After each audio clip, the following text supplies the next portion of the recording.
daddies, metal daddies, metal daddies, metal daddies.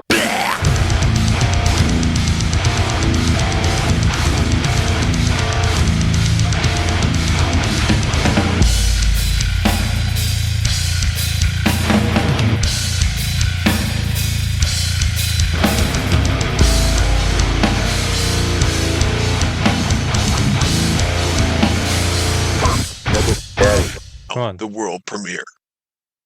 Welcome back to Death Metal Daddies. My name is Jeff. Metal. Daddies. I'm Silas. Yeah, welcome back to another week with us. It's been a chaotic time. Yeah, let's just get right into it. How's your week been? It's been good, man. I was hoping that by this episode came, I was going to say, "Oh, I just mowed today," blah blah blah. But because my grass is getting really tall, but like it's like we got a bunch of rain like on top of tall grass, so yeah. So I got tall grass right now and a bunch of rain. So gonna have to wait till it dries out. But um, looking forward to mowing. That's just some more old man shit about me. Yeah, I don't know, man. Chaotic school wise, nothing new there. Um, I'm trying to think. I got some more truck parts in for the truck, kind of going a little too crazy. I ordered like new door panels for the insides. Um, because I put that new handle in the tailgate, and then so I ordered new handles for the doors. But then I watched a video to replace the door handles. You got to take off like the whole indoor panel and shit. So I was just like, well, fuck it. If I'm going that far, I'm redoing it all. So so I've got like a bunch of Amazon boxes and shit piling up in my room. It's kind of giving me anxiety, but yeah, I got shit to do. That's for sure. I got But you. yeah. Other than that, man, um, not a whole lot. Garden's going. Got a lot of plants looking pretty good. Excited for that. Nothing too crazy over here, man. But I got a PS5 for my birthday. So Really? that Oh yeah, I forgot. It was yeah, your birthday like the day that after we was pretty recorded. sweet. Happy Yeah, birthday, yeah. man. So thank you, man. Old as I'm shit I'm now. getting up there. Yep, over the first hill. Mm-hmm. So got a couple more to go, I think, but. Yep, PS5, dude. So I feel like a young kid again. And I downloaded Oblivion, but I haven't even got Ooh. to play it. Yeah, I know. I can't wait, dude. I cannot wait because like I spent so many hours already dedicated to that game, and I can totally see myself doing the same thing because they redid all the graphics. It looks fucking really good. I think they did some gameplay overhaul too. So man, I am super stoked to play that one. Are you gonna, do you plan on playing it or? So I like the newest console I have is an Xbox One, so I don't even think they came it out for Xbox One. If they did, maybe, but it's all about finding time. Um, Yeah. because I finally got my PS3 up and working. Like I found something Oh, to actually because I can have both the Roku and the PlayStation going. Xbox One's working again because at first it wasn't connected to our internet out here. Yeah, I got the PS3 going. But then I realized I have like maybe five PS3 games. Which I looked at, I was like, I don't want to play any of these right now because I wanted a game. I wanted just a realistic shooter game, like a Call of Duty or yeah, something. And I didn't have anything for PS3. So I was like, all right, I guess I'm playing Call of Duty Ghosts on Xbox One. And even yeah. then, as soon as I put That it was a good in, one. yeah, as soon as I put it in though, I hadn't played it in years. Took about a 3 hour update download. Haha. It's like, oh, cool. Yeah, yeah. I know. Doesn't that shit suck, man? It's like modern gaming. It is like Hmm. it's going all digital now. And I mean that the console I got, it's a discless console. So like I didn't even know they made such a thing, but I guess they, started doing that with the newer ones. So yeah, all the games that I do with this have to be downloaded, but that's fine. I mean, they're still installing on my console, so the only reason I was kind of anti download only is because I don't want to get to the point where we have to be hooked to the internet at all times. Like if Hmm. the internet goes down for whatever reason, I want to still be able to play a game. So I think like you can still do that by just downloading the game to your system, and you're just kind of playing off of that, but again, I don't really know. My internet hasn't gone down, so I guess it's kind of stupid to want that security, but I don't know. You never know. never know when we're gonna end up in a post-apocalyptic internet down sort of situation. I want to load up some games. I get some free time to game out, veg. But I also worry because I remember back in the day, you always used to be able to like, if you got a new game, you could take it over to a friend's house. Can't do that anymore. Then also Right, with the new it's so digital lame. download, what if your PS5 breaks, so you have to rebuy a new one? But what happened to all your games? Yeah, no shit. Good point. Yeah, because I mean, I don't think they do like cloud or any. Well, I don't know because whenever I got the PS5 going, basically I did a data transfer and it took like several hours and I had to have my PS4 console on while this one was on and they both had to be set up. So I had this one, the PS4 in this room and the PS5 in like the living room and it was like doing data transfer all the first night basically of getting it. Hmm. Um, so that was cool because I mean it uploaded all my library data and all that shit. So but I gotcha. yeah, I don't know, man. Yeah. I gotcha. What is there any specific games you got with it?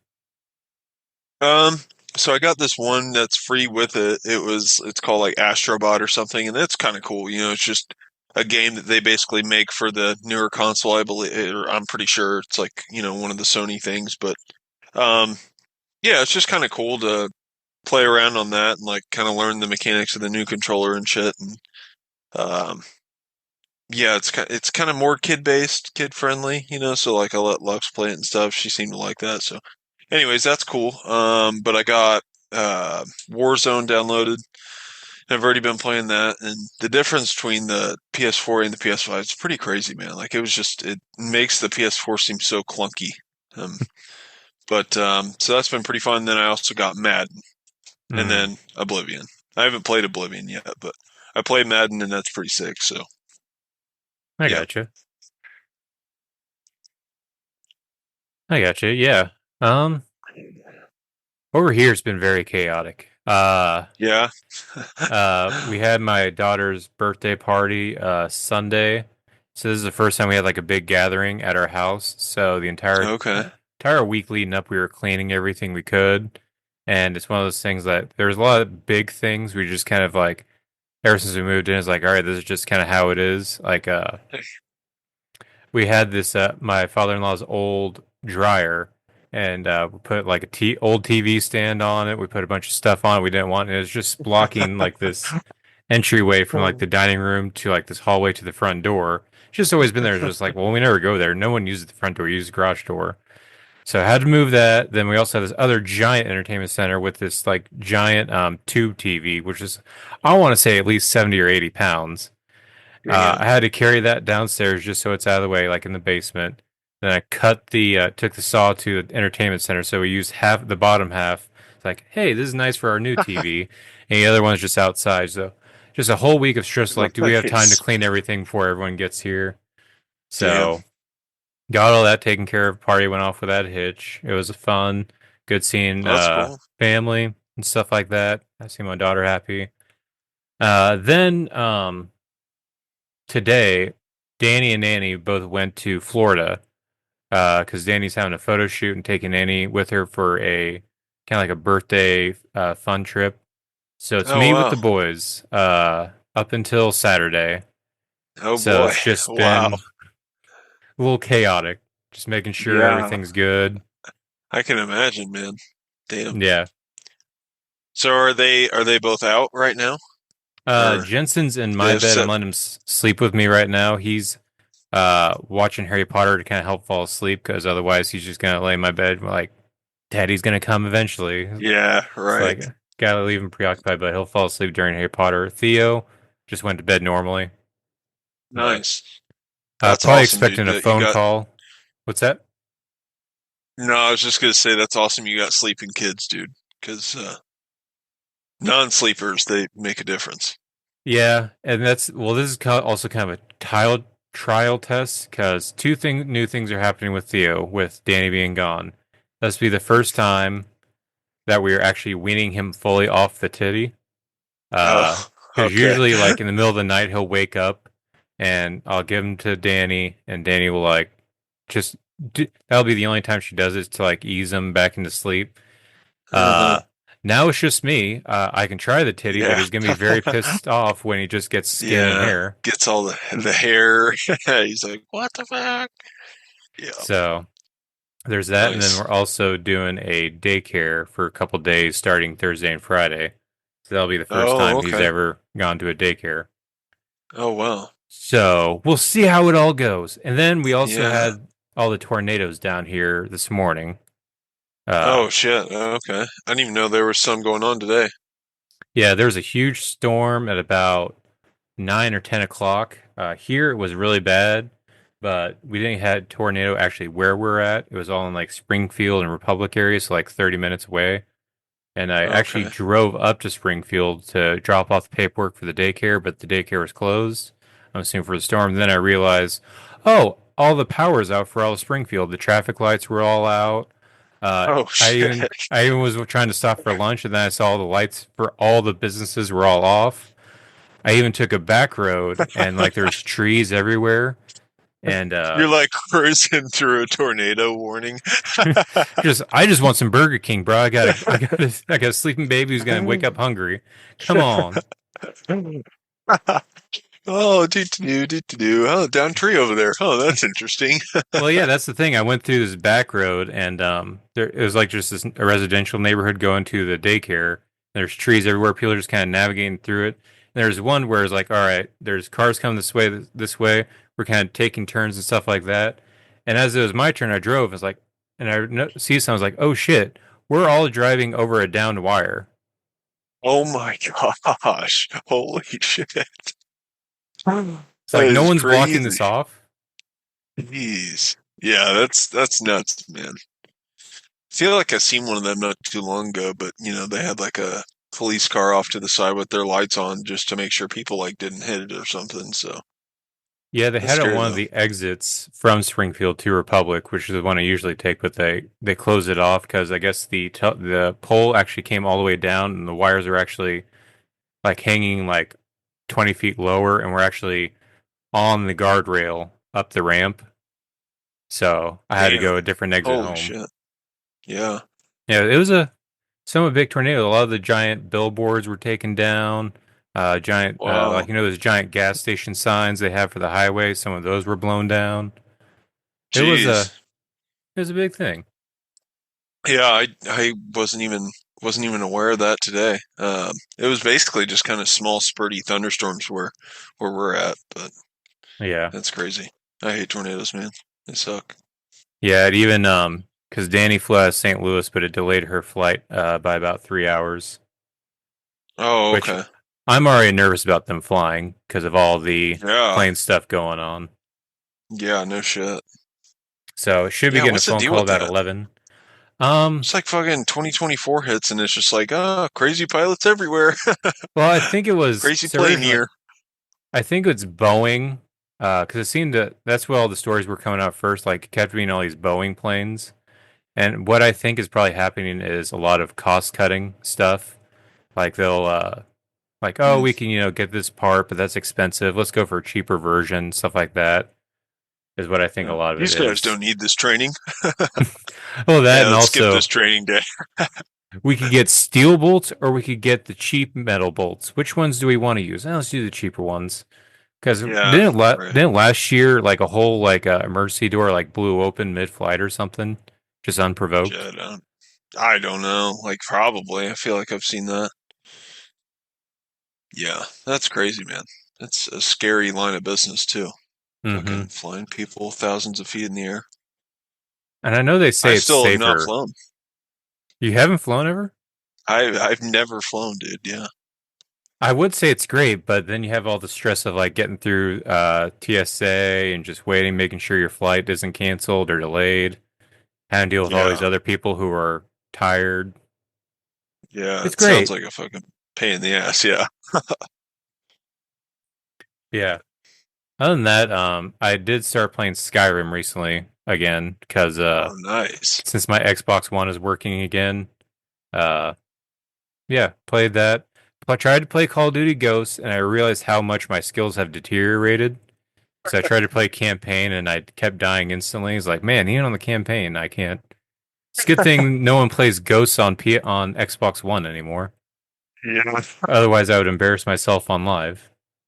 Dude, me and Sammy play Warzone all the time, but it's like one of the hardest fucking games ever. Like, those dudes are just staying sweaty all day long, Hmm. man. Like, I don't know where these guys get the time. It's like, it's so stupid. Like, we used to like get a win back when Warzone first launched. You know, we had gotten a couple, but now, oh my god, we get murked so fast sometimes. I mean, sometimes we will last long, but we haven't won. We haven't won a match since like first Warzone ever launched. But yeah, it's crazy. I feel like those dudes are just fucking grinding out, nerding, Yeah. raging, I do feel like raging. online play used to be a lot easier. Yeah, Like I it's remember like in not even Halo. fun. Yeah. It's It's like not more fun anxiety anymore. fuel. You got all these people who now make a living from like Twitch streaming and video game playing. Remember back in the Yeah, day, it's you so used to weird. actually like have a 50-50 chance of like winning a game? Yeah, yeah. I don't know. It's fucking nuts.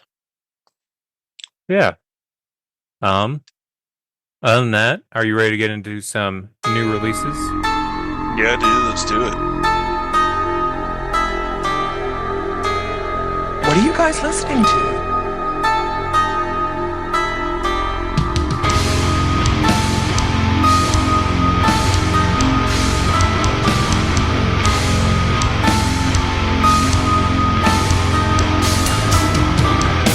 Weekly playlist. Weekly playlist. Weekly playlist. Weekly. All right. It's a very short playlist this week. Sorry for that for everyone. I just as I was talking about, very chaotic. I did miss a couple albums, but let's just kind of focus on the albums we got. There was a couple new Okay. singles I forgot to add, but I'll bring them up afterwards. Um, Okay. but up first, in all honesty, I wasn't even super excited about the albums that were on here. So I don't really have a pick. Do you have a pick for your favorite this week? I do. Okay. I glanced at all of this playlist. Even though I kind of went into it with the same attitude. I wasn't real thrilled. I kind of still feel the same like after the playlist, but you know, some cool stuff, I guess. So, but my favorite was this new Employed to Serve album, Okay. Fallen Star. I I really like this band. Like, there's a lot of elements I really do like. I'm not really too big on the clean singing. I feel like it's a lot of kind of I don't know, dad rockish vibes, kind Mm-hmm. of being forced into this weird. I don't know. It's almost like a new metal-y kind of metalcore, deathcore hybrid thing going on. But the fucking chick's vocals, dude, are just so gnarly. That's what I love the Mm-hmm. most, I think, about this band. I mean that, and there's some sick tunage, you know, like they got riffs and badass drums and everything. But yeah, man, the chick vocals, man, it's what really gets it for me. Like, she just sounds so badass, so aggressive, and I think the album starts really good, and I think it flows really well too. I mean, there's some songs I don't really like as much as others, but for the most part, man, I really enjoyed this album. And my favorite song, it's got to be that song "Atonement" featuring Will Ramos. So, like, I was kind of confused because I want to say, like, on the first track or even, maybe even second track, um, there's like the kind of dad dad rock cleans that like Will Ramos is kind of throwing on that track even. So, but they're like in other songs. So I'm guessing someone in the band also sings like that too. Obviously, but it's just it kind of throws me off when it comes, you know. And it almost just kind of sounds a little forced, but whatever. But the Atonement song with Will Ramos, like, it is really catchy. You know, I don't really. I think I mentioned this when the song first dropped that I didn't really care for the vote or the lyrics and stuff. Like, I don't know, I still kind of feel that way, but like, all in all, it's a badass song, man. Like Mm-hmm. she really sounds crazy as hell. She has that opening line, something, something. If I can't have you, no one will. That just like kicks into it, real badass groove, dude. And they got badass breakdowns, man, and sick grooves throughout. Yeah, it was my favorite of this weekly playlist. Did you listen to that one? I'd listened to about, I'd say about half of it, and actually I even will listen to a little bit of it right before we started.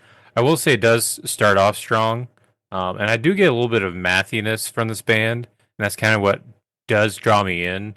Um, and I will say that I wasn't too big into Atonement when it came out, but in the context of the album, I do actually like it a lot more. It is very catchy. Lyrics are Yeah, still kind of annoying, but even when the clean chorus does kick in, it hits better. It is catchy, and I do kind of notice a little bit of Will's vocals, even in the verses, a little bit more now.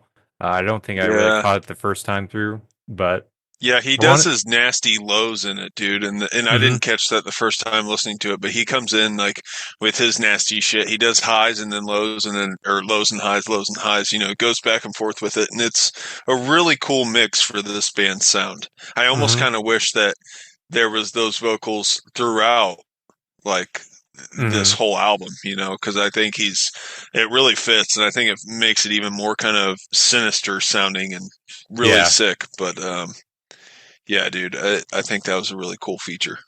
Yeah.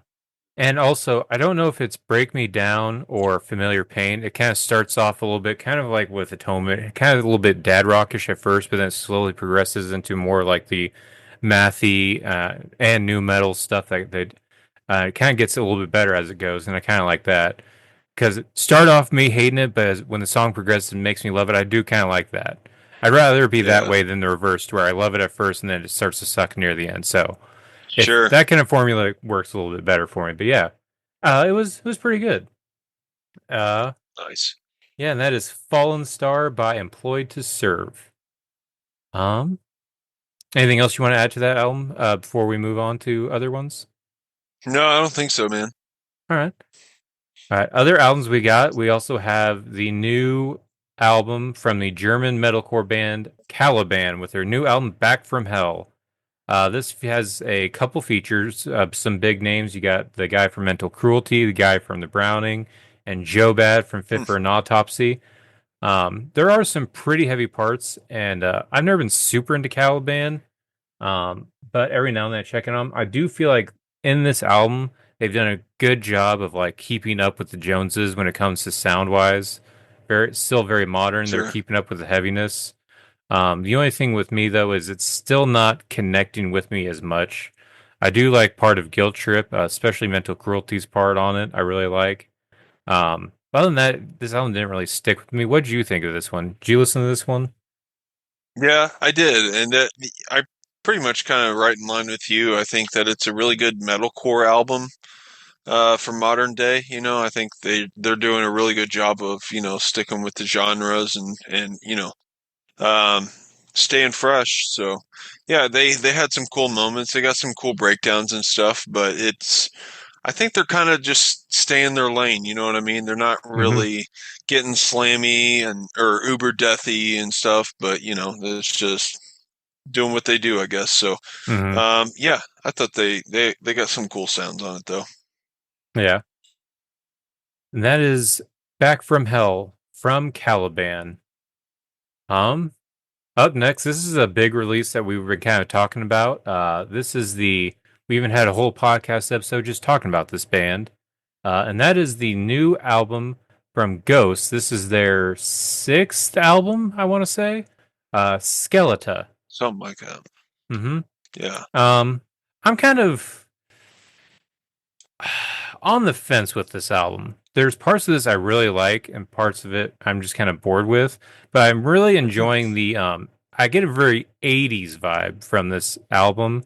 It makes me almost Yeah. every song kind of makes me think like if it had a music video, it would be like an '80s themed, like girls with like big hairsprayed hair, this weird colored spandex and stuff like that, and it'd be like a cheesy, campy like slasher movie kind of music video. That's what I get from this Yeah. album. those are the vibes I get. Starts off with Peacefield, which is good, but I want to say the chorus very much reminds me of "Someday love will find you, cut the ties that bind you." Yeah, Journey. Yeah, it has a very that feel. It's still a good song. Then you have Lacrima, Satanize, Guiding Light, De Profundis Borealis, but I'm not gonna lie, after that, I'm kind of getting a little bored. What do you think of this album? Yeah, man, I had a lot of hype going into this one, and I don't know. I was kind of hoping Ghost would redeem themselves for me and kind of bring back the heaviness and the I don't know, kind of badassery that they used to kind of bring to the table, but it kind of fell a little too poppy for me. I Hmm. was kind of hoping they would drift out of that poppy, but they definitely didn't and kind of still ride it. But it's whatever. I mean, he's doing his thing, but it's just it. I do get the '80s vibes for sure. You Hmm. can hear those heavy in it, but I think that their most stellar like work in that lane is like Mariana Cross. I love that song. Hmm. I think it's so catchy. It starts out so good, and it's a badass fun jam. But this one, nothing really hits that hard. It Yeah. doesn't really get there. I feel like it almost does, but it just never really got there for me. So kind of fell short. But with that being said, I do think it's a fun listen, especially if you are a Ghost fan. I give it a shot, check it out. But I honestly, one of my favorite aspects is the album art. I think Hmm. the album art's so sick. Like Hmm. a Ghost album art has never disappointed. But yeah, man, I think it's interesting. But that is Ghost Skeleta. Yeah. And I will say, I do kind of like the sound of it, but I will say this is one of the few Ghost albums where it doesn't feel like there's anything like super catchy about this album. Like it felt like there was Yeah, like standout songs, even on some albums I didn't really like. Like Prequel had Rats and what's the Dance Macabre, and Para had Call yeah, Me Sunshine. This one doesn't really feel like it has a song like that. It doesn't really have anything yeah, that really sticks out. yeah. There's no lines that kind of repeat. After Hmm. I've listened to it. I want to say De Profundis Borealis, he kind of incorporates this like monk singing and like the back kind of ambience of the track that really shines at the end of it. Like, they kind of fade out the rest of the music and then you just hear that.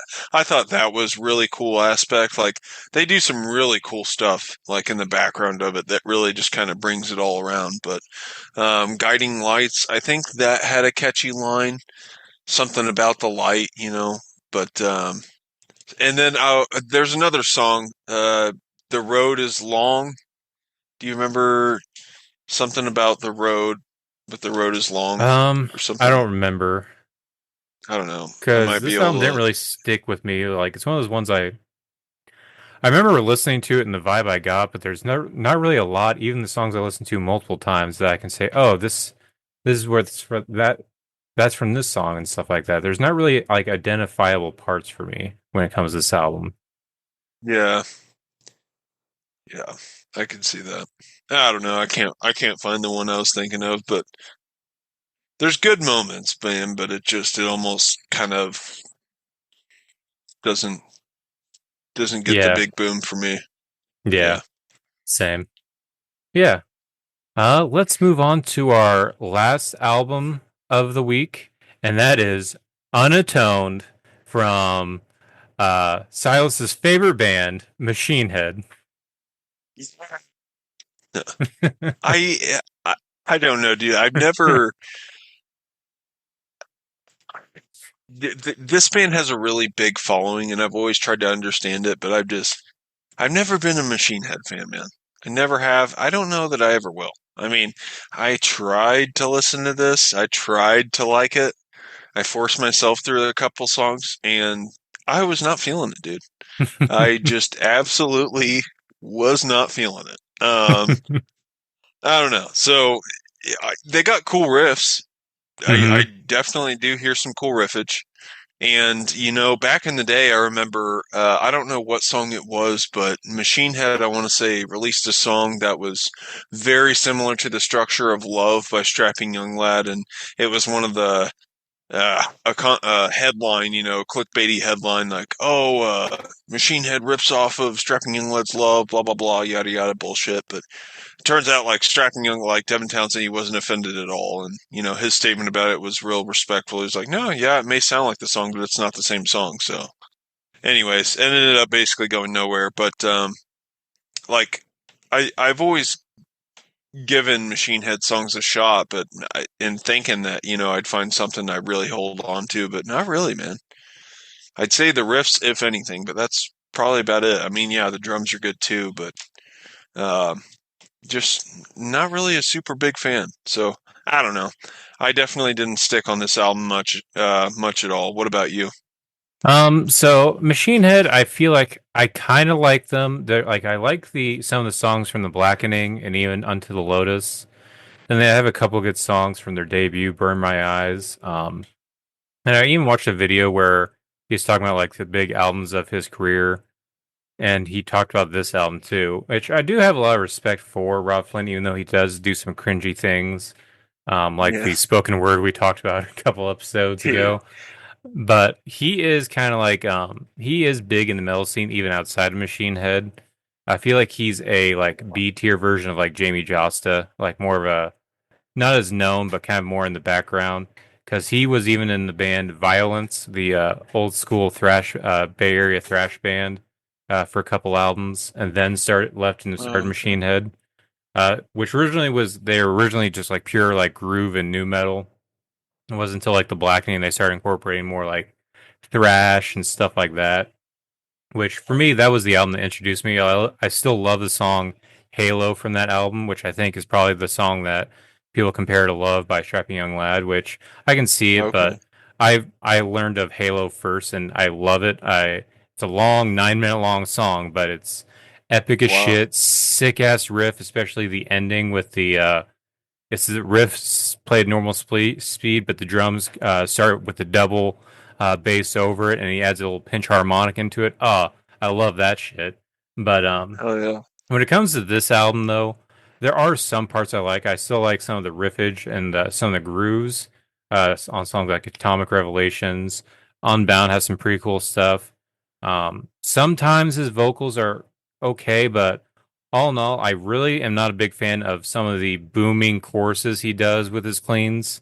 I don't think it really fits Machine Head vibe. It sounds like he's trying to go more butt metal kind of sound in some of the parts. But even some of the aggressive parts, it almost sounds like he's phoning it in, like he's very low energy a little bit. And I feel like Huh. that's kind of taking a little bit of the piss and anger out of Machine Head. But at the same time, he is old. I just kind of wish he had something to be pissed off about, like he was on The Blackening, uh, Yeah. to kind of bring that back. I don't know what's going to take to get him pissed off again, but yeah, it Yeah. was. It was about what I expect from Machine Head nowadays. I do kind of prefer. I wasn't a big fan of the album before this of Horns and Something, but I still think that one was maybe better than this one. I do think the songs on this one. That was one thing he pointed out in the interview was he wants his songs shorter on this album, which I kind of appreciate. It's more digestible. There's no song longer than 4 minutes on this album, to where the previous album it opens up with a 10 minute long song. Oh well. So it is more digestible, but it's not. I'm not enjoying what I'm digesting on this one. So Yeah. yeah, that's the new album by Machine Head, Unatoned. Check it out if you want to, if you're an old school Machine Head fan. But if you are, you're probably in the same lines with us because I'm not seeing a lot of good things about this album. Ooh. Yeah, Jinkies. that's it for this week's playlist. I found out of two albums that I missed that came out last Friday. I didn't You find out son about of a 'em bitch. I didn't find out about him until yesterday. I was like, well, I can't add it now. That's the day before we record. I Hey, know. check out. Here's two other albums that you have to listen to between now and tomorrow night. Uh, Yeah, I seen Viagra Boys released an album too. I mhm. listened to it at work. Um, and the last time, like I brought him up, it was like fresh after seeing him at a show. So like, I was super like obsessed with him. And they had a badass album on that run. Or I don't even know if I brought him up on the show or their album, anyways. But this one, it didn't really reflect on me as much, so I didn't even bother putting it on the playlist. But it's a fun listen if you're a Viagra Boys fan. Yeah, I do want to check that out because I didn't know. I don't really follow them that much. I know you showed them to me, and they kind of give me a little bit of like a somewhere between Queens of the Stone Age and Chat Pile, kind of that unhinged Yeah, flavor, but still like a little bit of a desert rock vibe too from the Queens of the Stone yeah. Age. Hey, buddy, you need to go to sleep, okay? How's the movie? How's the movie, buddy? It's like it sucks. What's that? It's still going, buddy. I love you, buddy. Is it on the bus scene yet? Yeah, it always has. Okay. Well, there's still other cool parts like the wolf. Well, what do you want to watch? Yeah, Viagra Boys. Mm-hmm.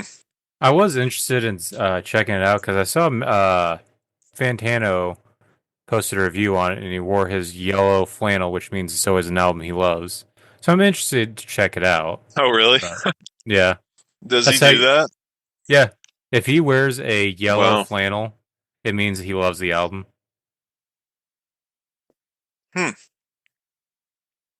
That's kind of That's the only stupid. code. That's the only code I know. But What an idiot. other releases, I've been seeing a lot of buzz about this new Caustic Wound album, so I'm probably going to add that on the playlist next week. It's kind of a grind. So far, I've listened to a couple of tracks. It's very short. It's kind of a grindcore, a little bit of death in there. Very short songs. It's like 16 songs. It's like 24-minute album. It kind of sounds like if you took Nails but took uh, the punk out of it and less production, more grimy.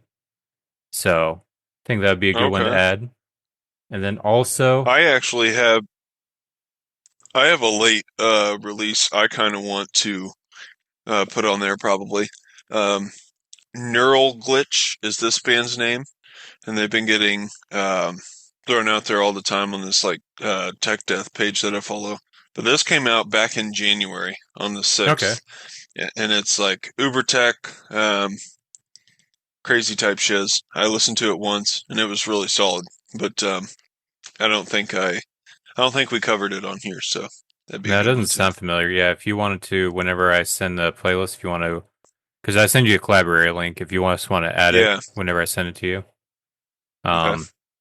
And then also, I can't believe I missed it because we've been talking about this for a while. The new, I want to say debut Coffin Feeder album came out last Oh, Friday. Missed it, so that's okay. going to be added next week. I think they released one a couple years ago. Okay. So I seen that it has Arnold Schwarzenegger on it, like from Predator. Yeah. But like, I don't know. My mind's tainted with the Austrian Death Machine as far as like that and metal goes. So like, do they do like Arnold quotes in here or like samples, movie samples? I don't think so because when you go to the Coffin Feeder Spotify page, their profile picture it's every member's face kind of cartoon drawn on movies characters from the 80s. Like it looks like Sven is RoboCop. They have someone dressed as Conan the Barbarian. They have someone dressed as almost Dr. Evil, but I think it's supposed to be the actual Bond character. Another is Oh, Rambo, okay. and another as the Michael Douglas movie. I don't know what the name of it, where he goes postal in a suit and tie. So I think it's just like Oh, okay. 80s violent movie theme. Nice. Actually, is there even a gremlin on there? Yeah, there is. Yeah. Well, let's check out Big Trouble by Coffin Feeder this upcoming week. Sure. Other than that, there are some new singles I checked out. I didn't put on the playlist because one of them I found the day of, but I forgot to add to the playlist, and then a couple others I found later. We'll see if you listened to them.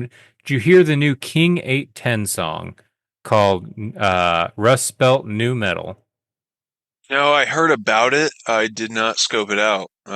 What's your thoughts? I feel like they are kind of going back to heavier stuff, not as like the annoying Oh, stuff they kind of been doing. So it is very okay. like we are new metal, we're embracing it now.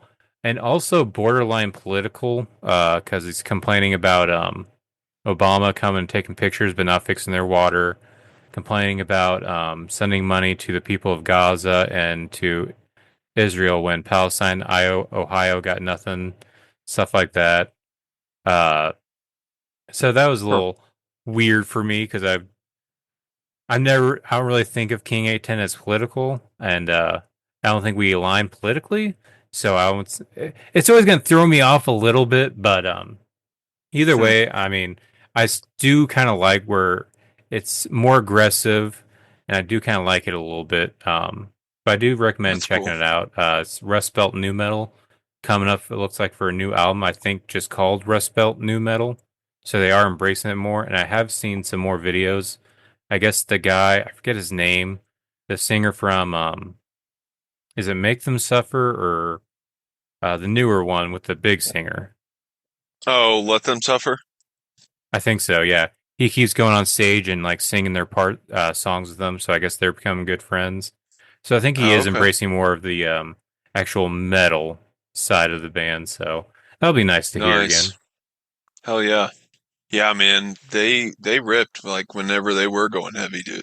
Hmm. What is it, Midwest Monsters? That fucking album goes so hard. Yeah, and Memoir of a Murderer. They also have Yeah. Or yeah, La no, Petite that's the one I'm Mort. thinking of. Midwest Monsters is like a compilation thing, I think, or collab. Yeah, yeah. But yeah, Memoirs of a Murderer is what I'm thinking of. Like they just got banger fucking songs on that album. Love that album. Then also La Petite Mort, Conversation with Yeah. God. Yeah. Yeah, that's got so much vibes in it.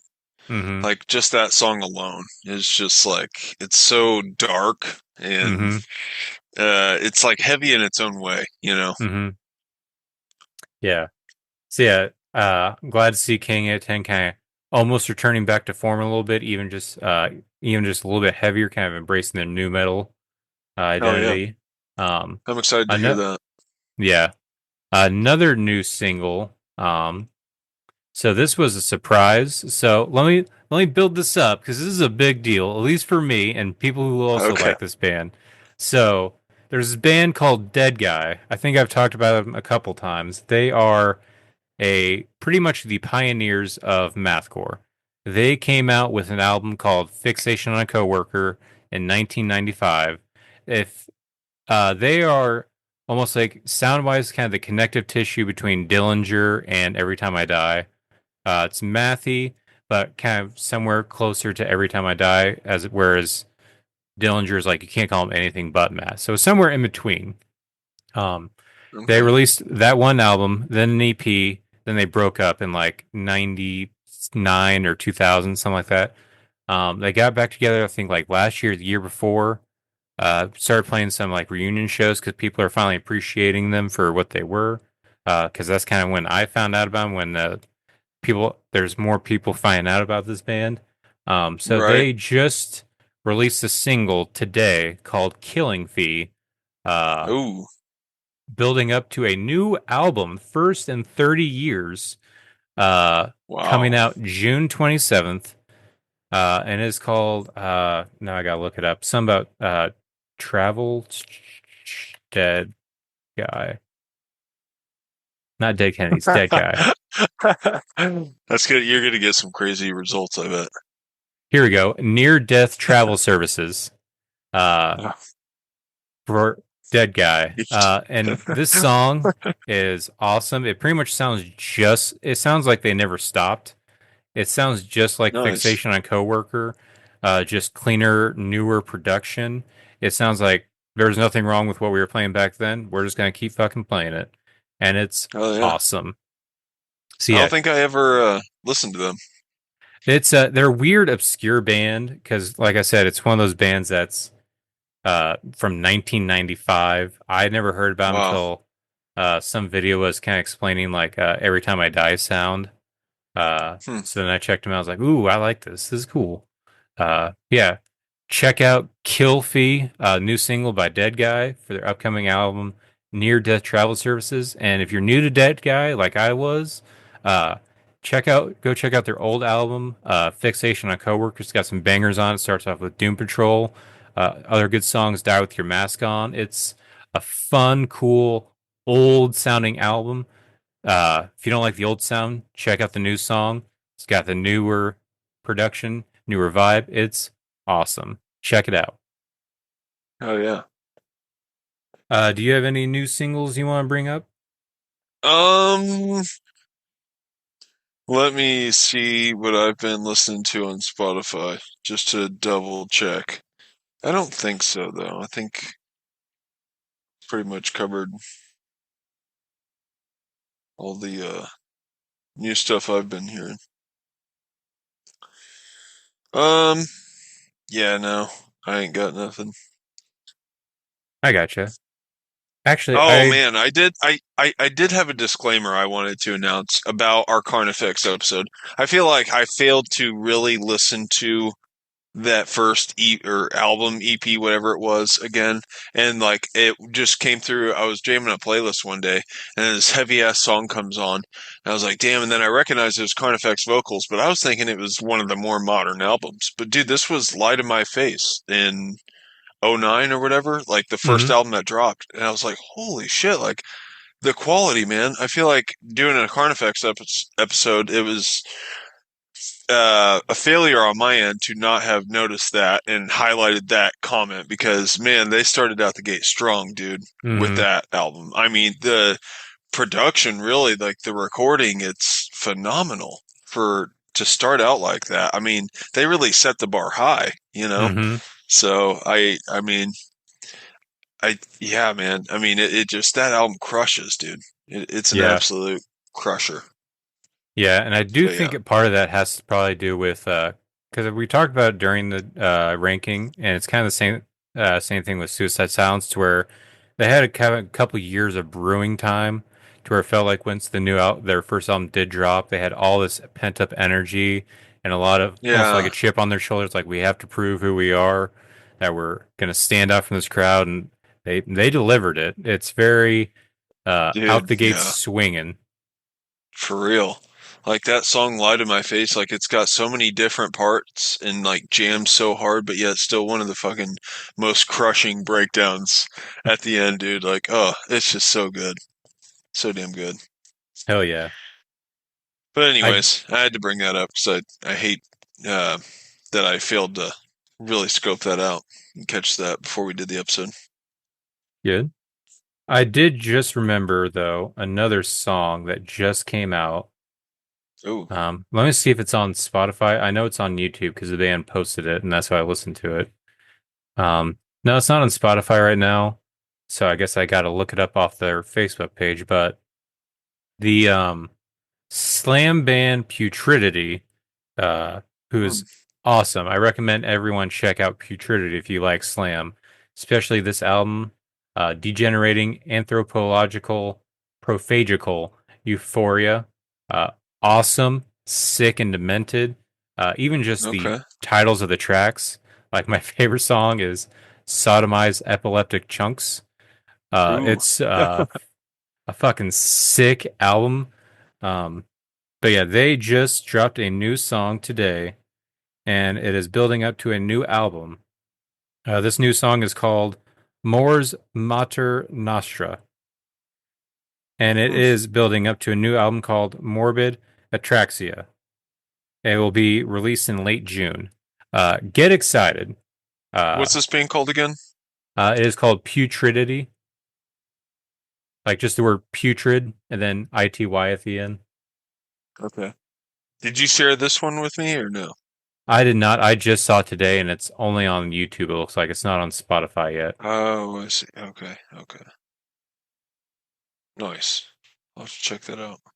Yeah. Awesome band. Yeah, I recommend them checking out, and especially check out their 2011 album, Degenerating Anthropophagical Euphoria. They're awesome.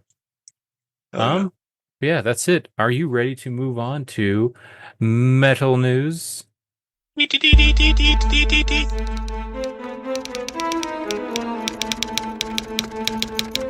Metal news.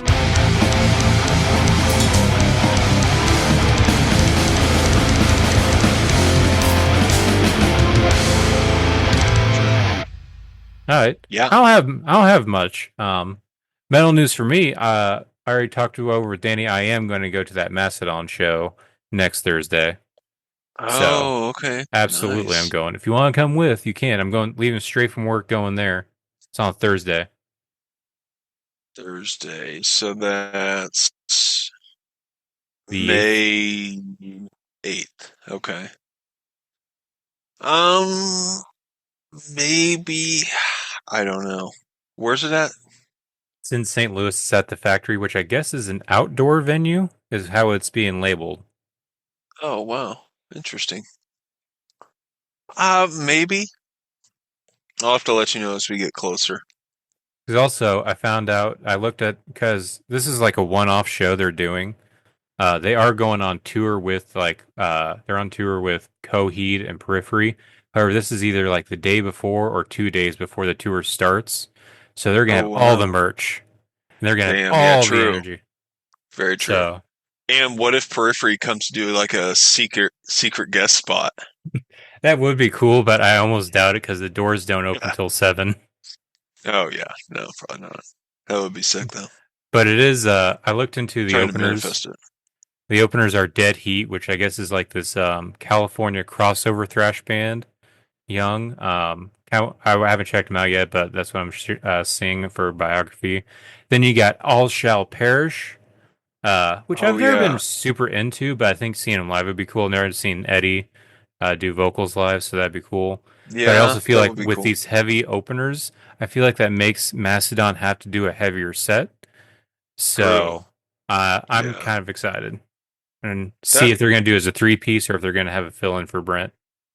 Yeah, I bet they'll have that fill-in guy that they had there for Spanish shows. Maybe not. I don't know. Total speculation, I guess. But yeah, that would be interesting, man. Like, especially to see Eddie, because I mean, the dude does have pipes. I've never been a big All Shall Perish fan. But what I find is interesting is they're headlining some big slam event, called Slamageddon 2025. I don't know where this is at, but yeah, they're the headlining act, and then it's a like ton of slam bands. I want to say Hmm. Peeling Flesh is on it. Fucking some other ones. Like there's like 8 or 10 bands. I don't know if it's like a 2-day deal or what, but yeah, I'm like All Shall Perish. Like after all these slam bands, like I don't get it. Maybe I don't know enough for their discography. Like, do they slam? I don't really know because from what I've seen, what I've heard, they're more of just like deathcore, but it's somewhere between like deathcore and technical death metal. Huh. But it's That's I what I don't was know. kind of thinking, but I wasn't. I'm not. I've tried to get into it even back in the day. Like I keep going back to The Price of Existence because it's really all I've tried to listen to because it's like their top tracks is from that album. That's what I would mm, always see when people would talk about them. But I don't know. I can't really get into it. Feels like a technical, boring version of Black Dahlia Murder. To where if I wanted Black Dahlia Murder, I would just go listen to the melodic, good version.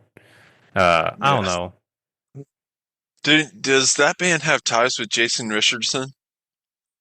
I want to say Can't yes. remember. I think he was in the band for like 2 years, but I don't know if he was ever on any of the albums because I looked at Yeah, their Wikipedia today. that dude's like a little band whore, isn't he? I feel like he's been Yeah, everywhere. he is, and I feel like I mean, he's a he, whenever fucking he's in a master. band, whenever he's in a He's band, a master guitar player, but sorry. yeah, whenever he, and it's true, he is a master guitar player. And I feel like anytime he is in a band, whenever they release an album with him in it, it's always like amazing, like Yeah, especially the it's always guitar epic. work. But I have a feeling like some of his personality, I bet, is probably rubbing people the wrong way. Because I remember watching Could. Born of Osiris did like their own Cribs episode. And I remember when I got to Mm. him, it was very weird and cringy because he was collecting all the monster cans he had, and he even chugged a monster can and then like showed his monster tattoo he had on his hand. It's like Oh, this no guy's way. weird. Wow. That is crazy. That's wow. I do remember that now. Their Cribs thing, but I didn't realize that he was on it. But yeah, that was right around the discovery. But dude, that is a masterpiece of an album. The Mm-hmm. Discovery. I fucking love that album so much, and it Mm-hmm. still hits so hard. Like Mm-hmm. that is one album that can still pump me up to this day, dude. Hands down, probably my top Born of Osiris album. Mm-hmm. Yeah, that Foreshadowing the rankings there. I do want to say, because I remember loving that, and then what's the Tomorrow We Die Alive came out after it. I remember we were really Yeah, high on that, but I feel like the Discovery has aged better than Tomorrow We Die yeah, Alive. Because I went back and I listened to agree. Discovery this week, and like you said, it still hits. Follow the Signs is still awesome. Wow. Recreate or Recreate, Recreate, dude. yeah. Yeah. But when I go back to but when I go back to Tomorrow We Die Alive, that intro to the machine, it feels cheesy at this Oh yeah. point. Yeah, really? It I feel doesn't like hit it me like still it did might when pump you up, but it I doesn't don't hit me know. like it did when it came out. Well, see, and I kind of felt like it was a little cheesy when it came out. And like I remember watching the video and hearing this all dun dun dun dun dun dun dun dun dun dun dun dun dun dun dun dun. It's like what is this? Like a movie? Like come on guys, what are you doing? It did seem really corny, but then we went to go see it and they played that live and I thought it was fucking badass live. Like it made way more sense live than it did just listening to it, on your phone or computer or whatever. Way Yeah. better live. Like it definitely has some corny effects just listening to it, but live, dude, I felt like it was so cool because on the build up, whenever it hit, like everyone in that crowd jumped. That was a hmm great crowd that night too. That's what really made that show, I think. Yeah. Like that was a just totally interactive, fun ass crowd, dude. hmm And it really felt like so it was Born of Osiris then Periphery, right? Because I feel like as soon as Born of Osiris Yeah. got on stage, like the whole night was just ecstasy. It was just every Mm, song Born of Osiris played was amazing. Periphery came on. There's yeah. blur of just amazingness. It was a Yeah. great show. It was, dude. I mean, it was, yeah, from Born of Osiris all the way to the end of Periphery, dude. hmm Just a absolutely stellar show. And I mean, I just remember like the wave, the impact of Born of Osiris and how interactive those people were. Like, just you could see either left or right side, someone was crowd surfing somewhere. It hmm was just fucking chaos. It was so crazy, so cool. Yeah. And I know we got to meet the keyboardist too, but I guess he's Yeah, not in the band anymore. yeah, yeah. They've had some lineup changes. I know that. Yeah. Other metal news, I want to say, I saw the lineup to Maryland Death Fest. Have you seen this? It's, I Uh-uh. guess, 4 or 5. It's May 22nd through the 25th, so it's like multiple days. Oh But wow, this that's lineup, usually a pretty big one. yeah, this lineup is stacked, and it's uh a Oh, lot okay. of like I'm gonna check it really out. heavy bands. Let me see if I can pull it up again. I know Devourment's on it, and is one of the big names on it. And Pentagram is actually opening the opening night. So yeah, you have Obituary, you have Triptychon playing Celtic Frost songs. Um, then Whoa, Triptychon that's again. fucking sick, dude. Yeah, Triptychon's playing multiple nights. One of the nights they're playing all Celtic Frost songs. Another night they're playing just Triptychon songs.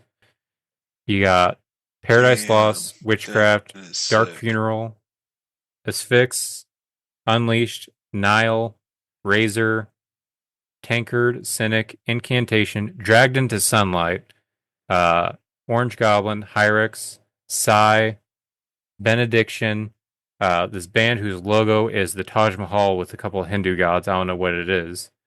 Campfire, Christian, Wormrot, Devourment, Skepticism, Gutalax, General Surgery, Wow. Gorgasm. There's a lot of bands on this. Oh, dude, they even have like Krallis. the layout of of like where how the events, where's it at? It's like on a street. It's crazy. hmm Wormed is going to be there. Ooh, damn, dude, that's awesome. Caustic Wound, Malignancy. I Damn, that would want to be say there was incredible. one more. I want to say there was one more band. Oh, Oxygen Destroyer. Forgot they were on there. Oh, wow. Okay. Um,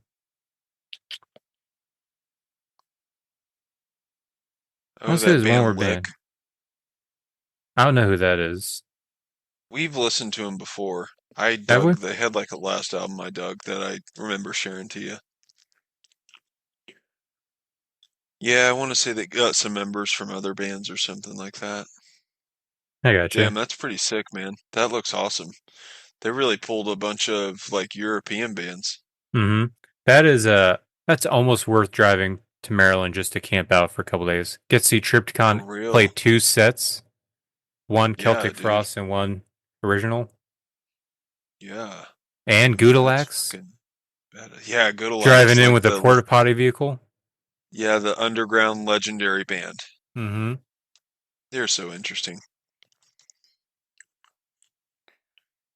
Yeah, that's all I got for metal Nice. news. I don't have much else. Do you have any other metal news?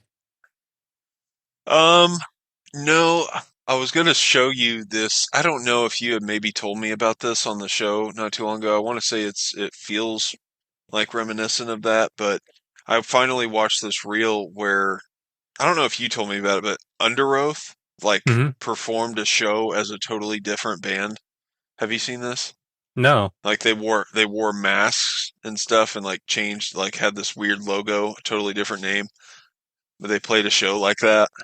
And yeah, I didn't know. It was weird because I didn't really know what to think. Because like they're clearly doing it for promo, and like the video, they're just like it just seems kind of so like set up and commercialized. Just like yeah, so like what if we just like play a band like as a different band or like play a show as a different band? Like I don't know. It's weird. I'm gonna have to find the reel and send it to you. I'm doing a terrible job of explaining it, but I thought it was interesting. Damn it, I should have sent it over to you.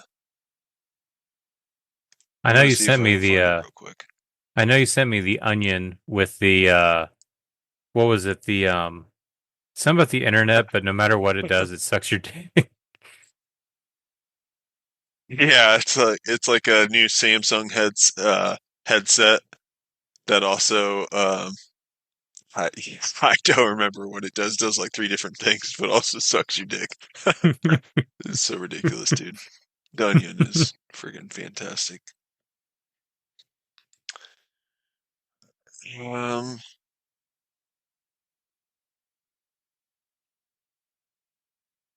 damn it, I don't know. I'm trying to think.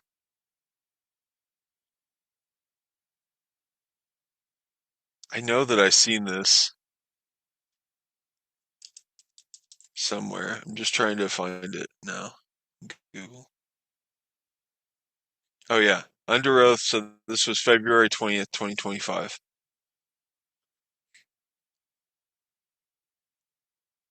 Under Oath disguised themselves as a new masked band for a big announcement. And keep in mind this is back in February. So um, earlier today, we reported on a mysterious band called President that were just recently added to the 2025 Download Festival lineup. But another masked band also recently made the rounds throughout January, February, named Locust. Instagram post on January 11th of this year. They performed on board Emo's Not Dead cruise earlier this month and also played a handful of shows with Norma Jean and Limbs. Some fans were perplexed by this new anonymous group, while others. So it's just kind of like I don't know. They post Locust pick that read.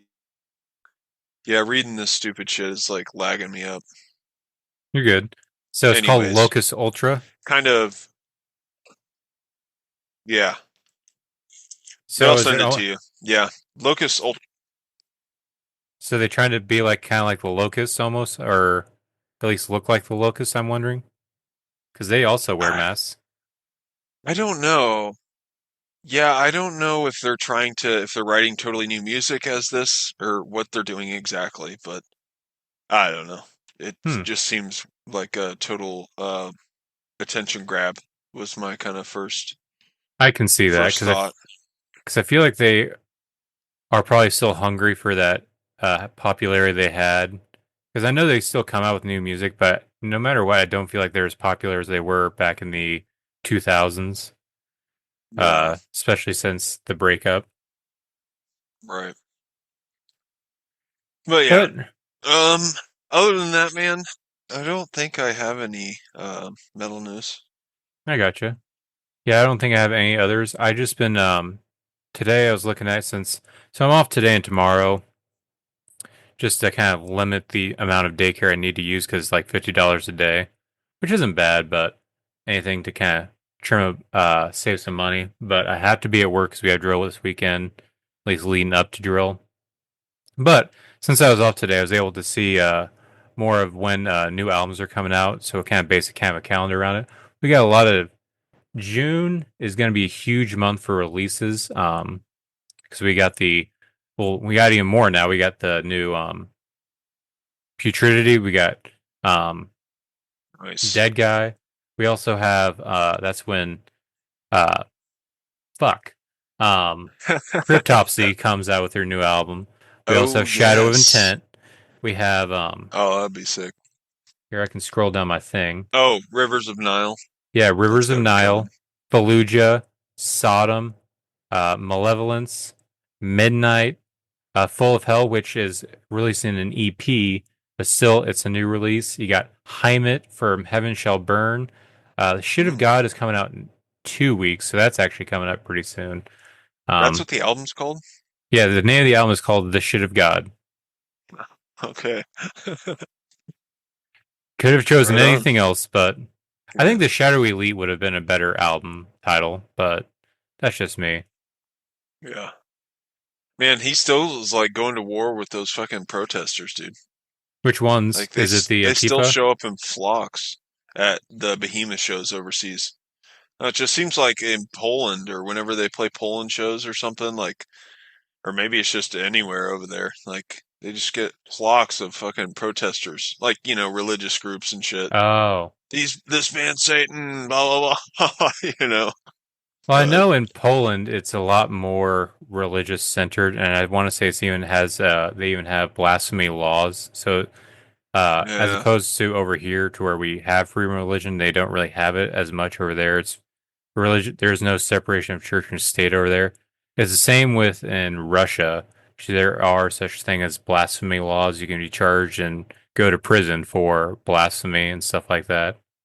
Like yeah, it's I crazy know shit.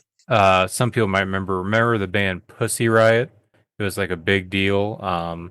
They're a Mm, Russian all girl punk band, and they what they would do is they almost do like flash mob things. Like they would just like storm an area, set up their gear, and play really fast like protest songs somewhere. Well, they did inside a church one time, and they all got arrested and charged with blasphemy. Some of them went to prison for it, and it was damn. huge thing even over here. I think the singer Peaches even released a song called "Free Pussy Riot." Uh, so yeah, there's although if you just drop the riot part, it sounds like it's a completely song about something else. But Yeah. yeah, they don't have as much freedom, and that's what I know. What's his face? Alex Terrible left Russia because of the whole Ukraine war thing, and he spoke out against it. But I also wonder if it also has to do with the whole him being very anti-religious in his music, very open about it. So that I can also Mm, see that being an issue too with him over there. yeah. He seems Which very speak, pro-gun also. yeah. Which speaking of that, I know they announced a new album as well and a single. Um, Yeah, did you listen to the single? yeah, I actually didn't mind it. I kind of like it better than the other singles. I'm just not a big fan of. I feel like it's gimmicky. With the whole like him wrestling bears, and now he just bought a couple bears, and this new Did you album, see the this new video? song. No. It's so stupid, dude. It's just buffoonery. Fucking like a dude in a bear suit. It just looks so stupid, man. I'm like, what the fuck are you guys doing? I don't know. It's definitely they're straying from like the seriousness of metal, which Hmm. is interesting. I mean, it's kind of getting more mockery. But at the same time, like the dude's got fucking pipes for days, so Yeah. they're kind of undeniable in sound. Like the fucking guitarist shreds, the drummer is insane. That band is nuts, musically, but the themes, the thematics are definitely Hmm. ridiculous. Yeah, and that's kind of why I kind of like their Misery Sermon album, like at least vibe wise, because I felt like it had Right. that very dark, somber, serious tone, which Oh, hell yeah. wish they would have kept with throughout Yeah. everything. Because, and for me, Costume, like it has a lot of good songs on it, but I feel like it's missing that serious, dark, somber vibe, to where this feels more like I don't know, tough guy fun. Like Yeah. even has the Made in Russia. He's wearing a bulletproof vest saying "Made in Russia" on the cover. Want to say there's even a Yeah. song called "Made in Russia." Now you have this stuff. I don't know. Especially with the bear stuff, it feels very gimmicky. Of look how tough our lead singer is, kind of stuff. I don't know. Well, they're like they got fucking haters now, like Hmm. he's getting into the same hate as Five Finger Death Punch, fucking Marilyn Manson, and or sorry, that's actually a tour. But it's The very, I canceled guess, tour. yeah. I mean, seriously though. But then look, like he did a song with Ronnie Radke and Tech Nine. Like, what the fuck? It's so weird. Yeah, It's I like feel like he. they were better with the Mystique. That Hmm. Misery Sermon album. They came out with they donned this new mask that was Hmm. like, yeah, I was captivated by. I was like, ooh, that's fucking cool as shit, dude. Especially with those vocals behind it, and he doesn't wear it all the time, but he takes it off like during the show or puts it on during the show. I don't know, but so it was just, but then after that album, dude, they just fucking blew up, and then you had all these reels, seen them everywhere online, and then he's doing ridiculous, stupid covers all the time. I mean, whatever. Dude's having fun, clearly, but I definitely dug them as a band with that darker kind of mystique to them. Hmm. So, Yeah, I don't know. yeah, yeah. We'll see how this new album goes, but I don't know. I do feel like it's not the band we loved back at Misery Sermon. I do think there'll be awesome parts. He'll have brutal vocals, some cool guitar parts, probably in some catchy songs. But as a Hmm. whole, I'd have a hard time believing that it's going to be a complete package like Misery Sermon was. Right. Yeah, I kind of agree. Hmm. So, uh,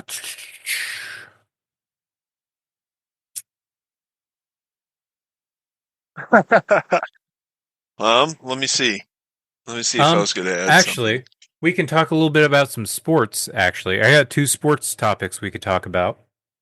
Okay. First one, it's probably going to be just a short one because I just want to bring it up. So the Blues hockey is still going on because they're in the playoffs. Nice. Uh, they're the bottom seed, so they had to play the top seed, which sucks. But you know what? They're going to make it work. They were started off, lost the first two games in the series, like, ah, fuck. So it's going to be first round exit. This sucks.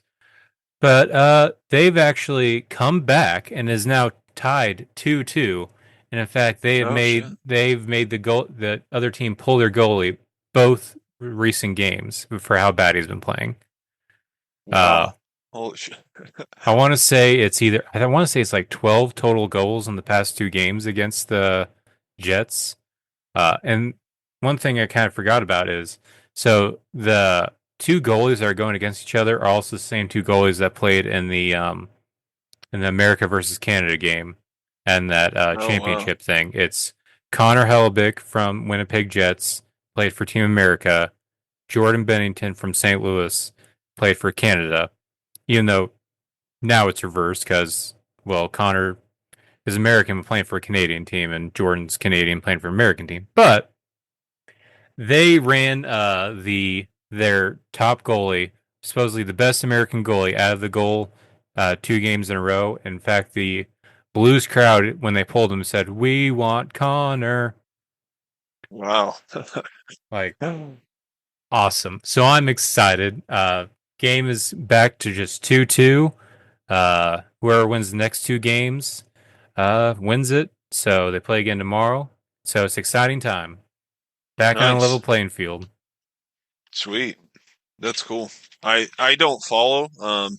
It's like one of those things. Like I don't know. If I had more time, I'd pick it up and watch it. But I don't know. I've been wanting to tune into UFL, and I haven't even been doing that. I've been slacking on that. But Yeah, I I don't keep know what forgetting that's that's going on. on. I don't even know if that's on a streaming service or not. Because all I've got now is pretty much streaming services. I don't have regular cable. So I don't even know. I've been wanting to because I want to support the Battlehawks, but I don't know. right. Yeah. I keep forgetting it's happening. Um, Yeah. I will say though, another big sports thing happened in the past week, and that was the NFL draft. Oh Uh, yeah. some big storylines obviously happened that has become memes everywhere. But before we get to that, we could talk about our team's picks. Who did you guys pick? Didn't you guys pick a tackle the first round? Yeah, we went, I think, pretty kind of low key. We didn't really get any celebrity kind of all-star dudes, I don't think. Went more really for, I think, tackle positions. And I want to say an offensive tackle was one of the first ones we picked up, Josh Williams or something like that. Fuck, I Okay. don't know. I'm terrible with the names, but Sammy's more hyped to the draft and the results of that than I am, and he's pretty much my go-to guy. I'm just like, hey, how we do, So I'll just check in with him. Like I don't know, man. I don't follow college enough to even keep up with it. But so, like, what was your whole? How'd it go So for you? So I was this entire time because the biggest thing for the Broncos, we needed either a another wide receiver or a running back. Our running game sucks. That is the worst key to our offense because it puts all the pressure onto the quarterback in the passing game, which was a big step up from last year. Our passing game got a lot better, but it was one dimensional because all we could do was pass. Running Right. sucked. So we needed a running Who'd back you have last year? for running back or what? Yeah. We had three or four. We had Javonte Williams was our number one, but he's gone downhill fast. Huh. Jaleel McLaughlin, who he's maybe 2 to 3 yards a rush. Not doing too great. You have I forget his name, but he's from Notre Dame. His first 9 carries he fumbled twice. So not looking Shit. good. Then you had Tyler Beatty, who did great in one game, but then got injured. So I was like, okay. And so really, we couldn't rely on the run game at all.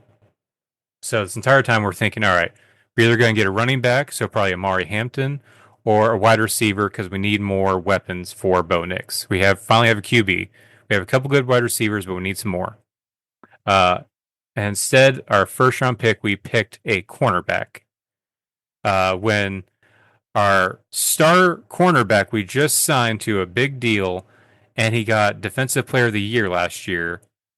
And his other side is Riley Moss, who's pretty good too, but for some reason we picked Jade Barron as cornerback, which, as people have explained it, it makes more sense. Like you can run a nickel package to where he's kind of taking not Riley Moss or Pastor Tan's spot, but more of uh, McMillan's spot.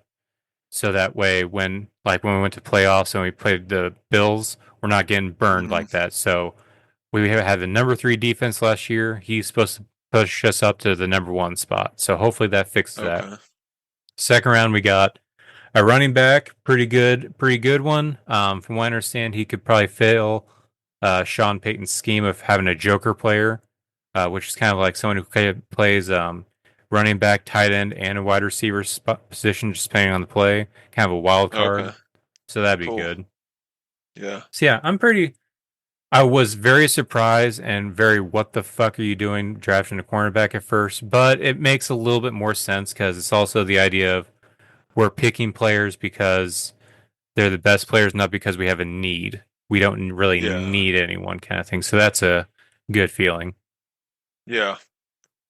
I know this year's going to be different for the Chiefs. I can't even remember if Kareem Hunt is. I think we have Kareem Hunt again.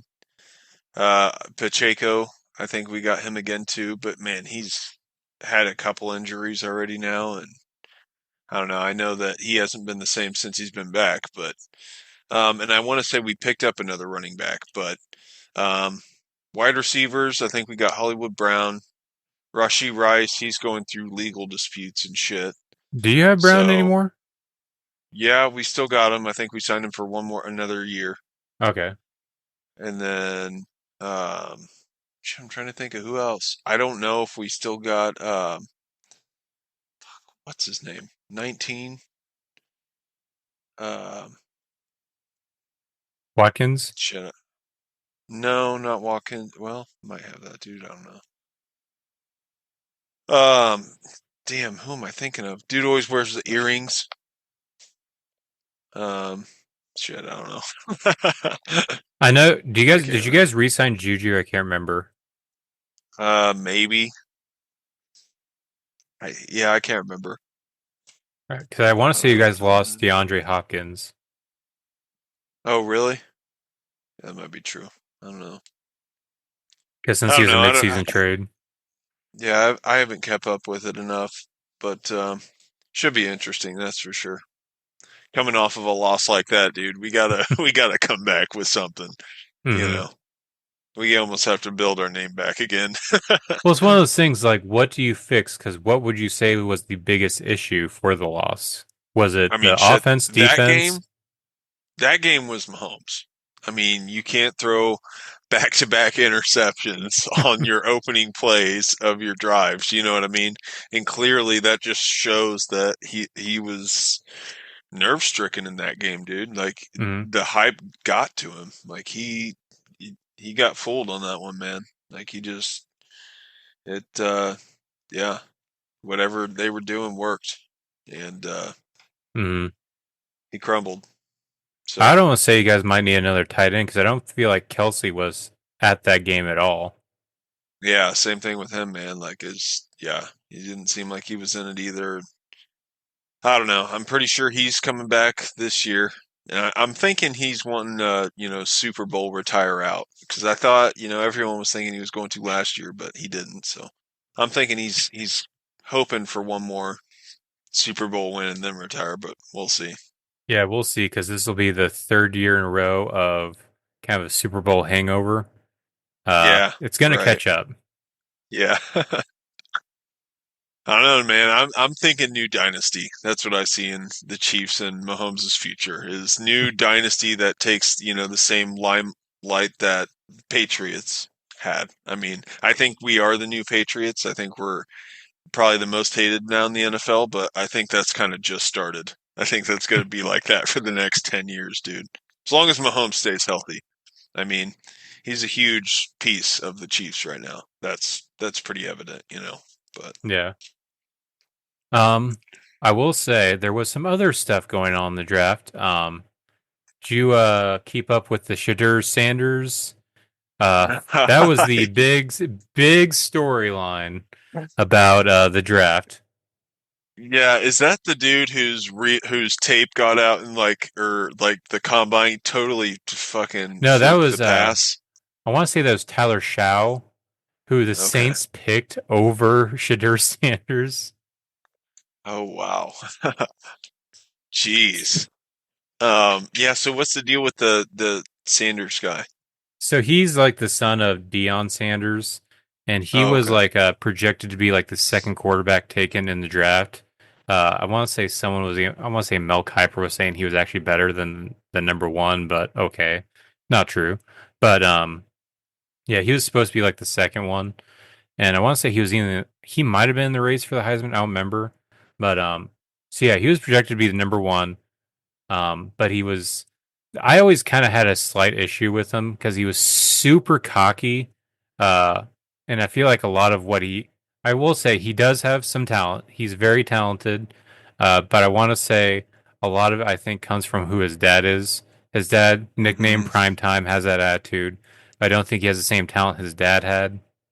And he acts like he's already proven a lot of stuff, but I mean, yes, he went to a college that was 1-10 the season before, and he gave them a winning record once, but they lost a bowl game. I want to say they were like 9-10.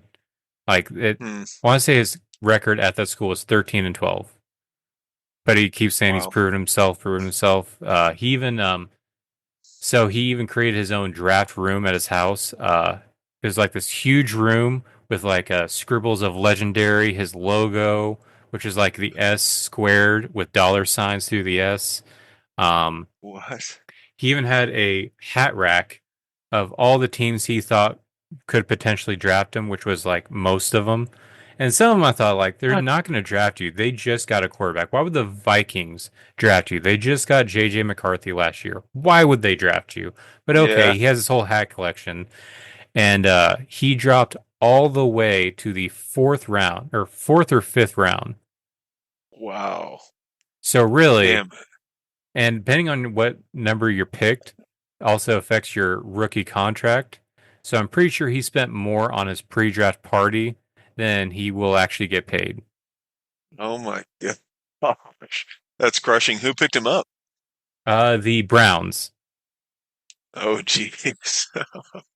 who also had the potential. This is the thing that is perplexing and stupid. I don't understand what they were doing. So the Browns had the number 2 pick, which everyone was going to say they're going to pick Travis Hunter, who played with Shadur Sanders, won the Heisman. He was a two-way player, played wide receiver and cornerback.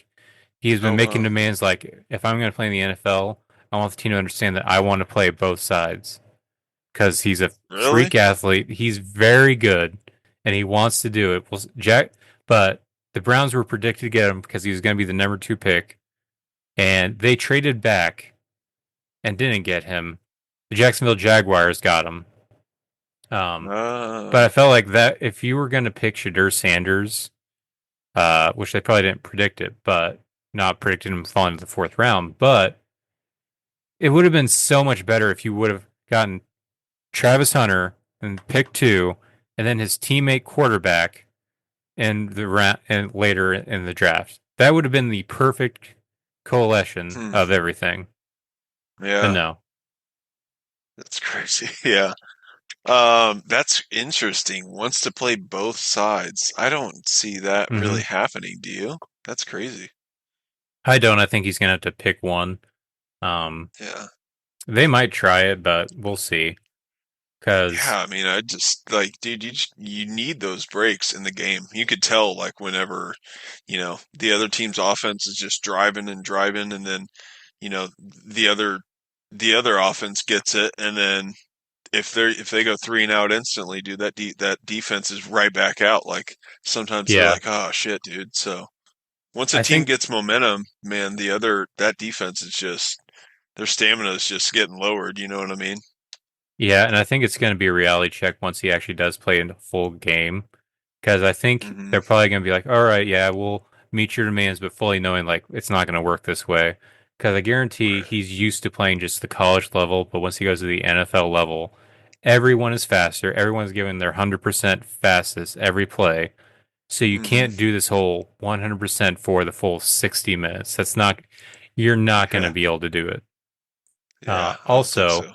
when it comes to the NFL, like there's no way you can attend all these meetings because they do the full practice, but they also do individual position meetings because now you're in the NFL, this is your whole focus. So if this Yeah. is your job. So I can't see him being able to go to a cornerback or DB meeting and be able to go to the wide receiver room and do the wide receiver meeting and all that stuff. I Right. can't I'm I sure they can't see have that like working. different trainings and shit like that. And Hmm. yeah, it's got to be hectic for sure. And especially also uh, prepping for whatever team you're playing because you got to understand different looks that you're expecting from the other team, both on offense and defense. Now, I don't foresee that happening. Yeah. That'd be wild. Hmm. Be pretty cool.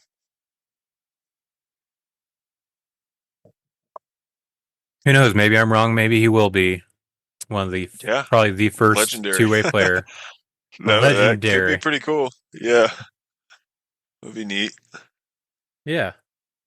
Yeah, that's all I got. Are you ready? It's at 11 o'clock. Do you want to move on to death? Yeah, dude, let's do it. All right. I do have Wikipedia pulled up just for the actual years because I know Spotify is absolutely wrong. So share. Here we go. Also, don't mind the tier list because it's very hard to find just a death tier list. What are you doing? There we go. So for some reason, this tier list has all the Death albums, but also all the Morbid Angel albums. Ignore the Morbid Angel ones. Sweet. I would like to do Morbid Angel at some point. Just not today. All This right, band here we... is pretty sick. Yeah. They're one of those bands. They are good, but for me, so I do like them. I will say though, I get kind of annoyed with some of the fandom when it comes to it because I feel like sometimes there's too much love when it comes to this band. I don't know. We'll get to it. Yeah, let's start off because this is the death metal pioneers. I mean, we could argue whether or not Possess was the first one, but either way, most people agree that Death is the first death metal band, the brainchild of Chuck Schuldiner. And there's a lot of garage demos, and he even in the early days had members in and out because that's kind of the thing with this band, to where there's a lot of members in and out, in and out. A lot of people have been in this band. Chuck Schuldiner is really the only staple member of this band, so he has a lot of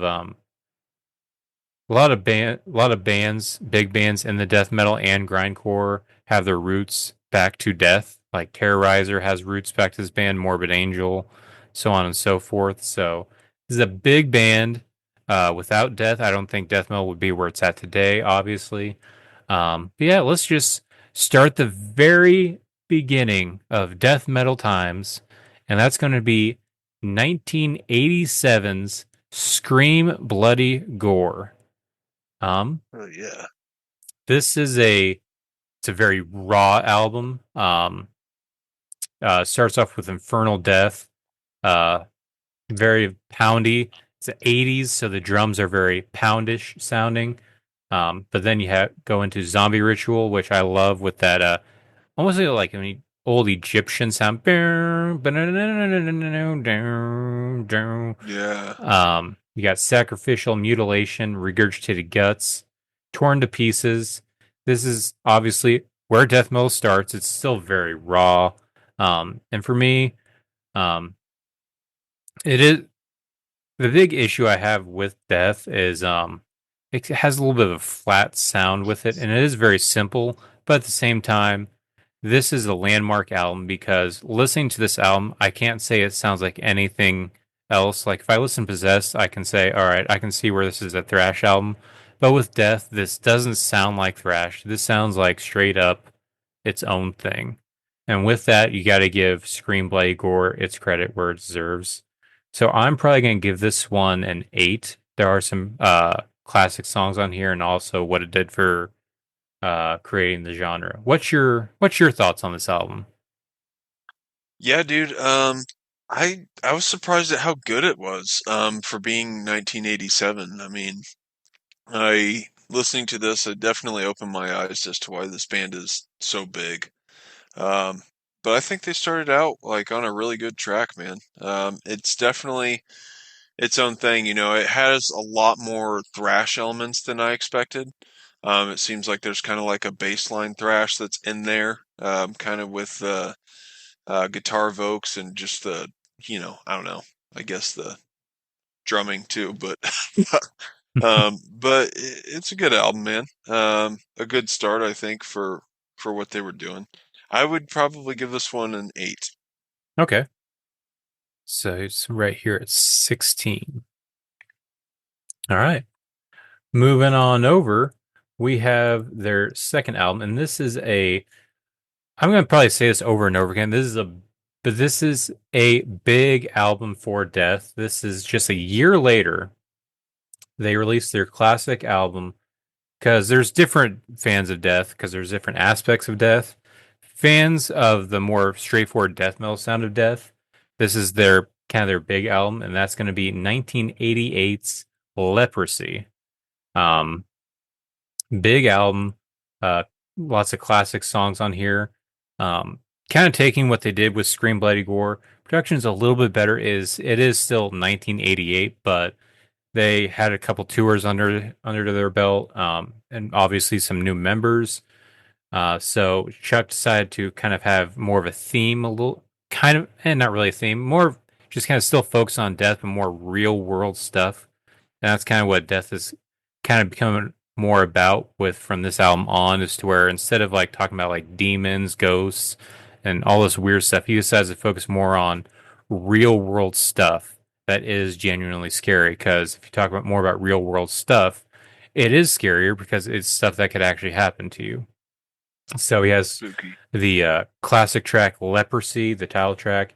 You got Left to Die, the big song, Pull the Plug. You also have Primitive Ways. This is a good song and it's classic for a reason.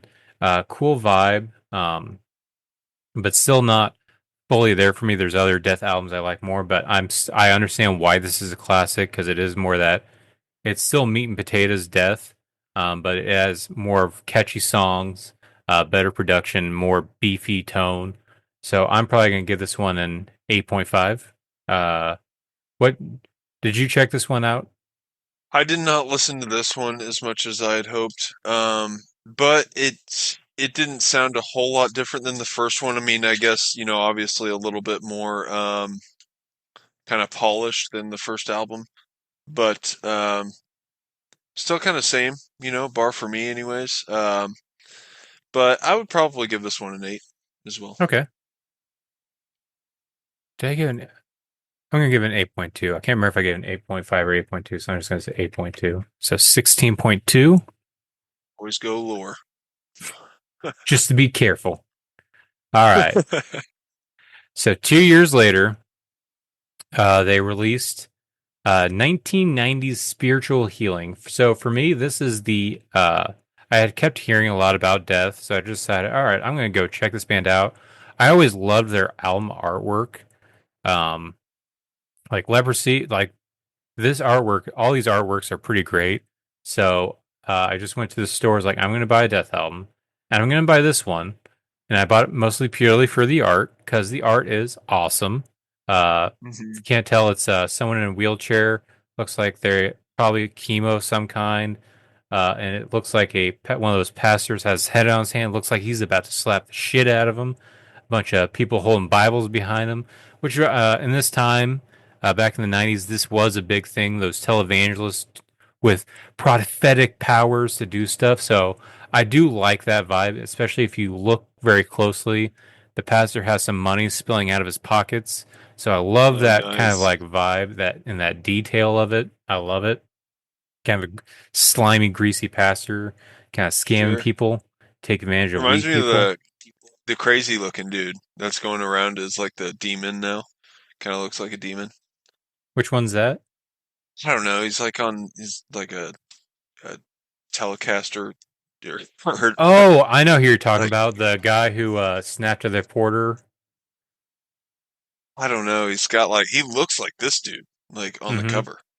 Has like the dark hair kind of parted down, like looks like he's like in a video, like turning into the devil. It's crazy, man. Yeah, I think I know who you're talking about. I can't remember his name, but I remember a specific a video where a reporter was asking about something. He kind of snaps there. It's like, "Don't you tell?" Something like he. I know who you're talking about. And yeah, he does look like him. Yeah.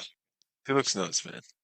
But yeah, this was The cover is this cool. was yeah, this was my introduction to the band, and for me, this is what I kind of love about their kind of their meat and potatoes, more straightforward death metal sound. A lot of great songs on here: "Living Monstrosity," "Altering the Future," "Within the Mind," uh, "Spiritual Healing," the title track.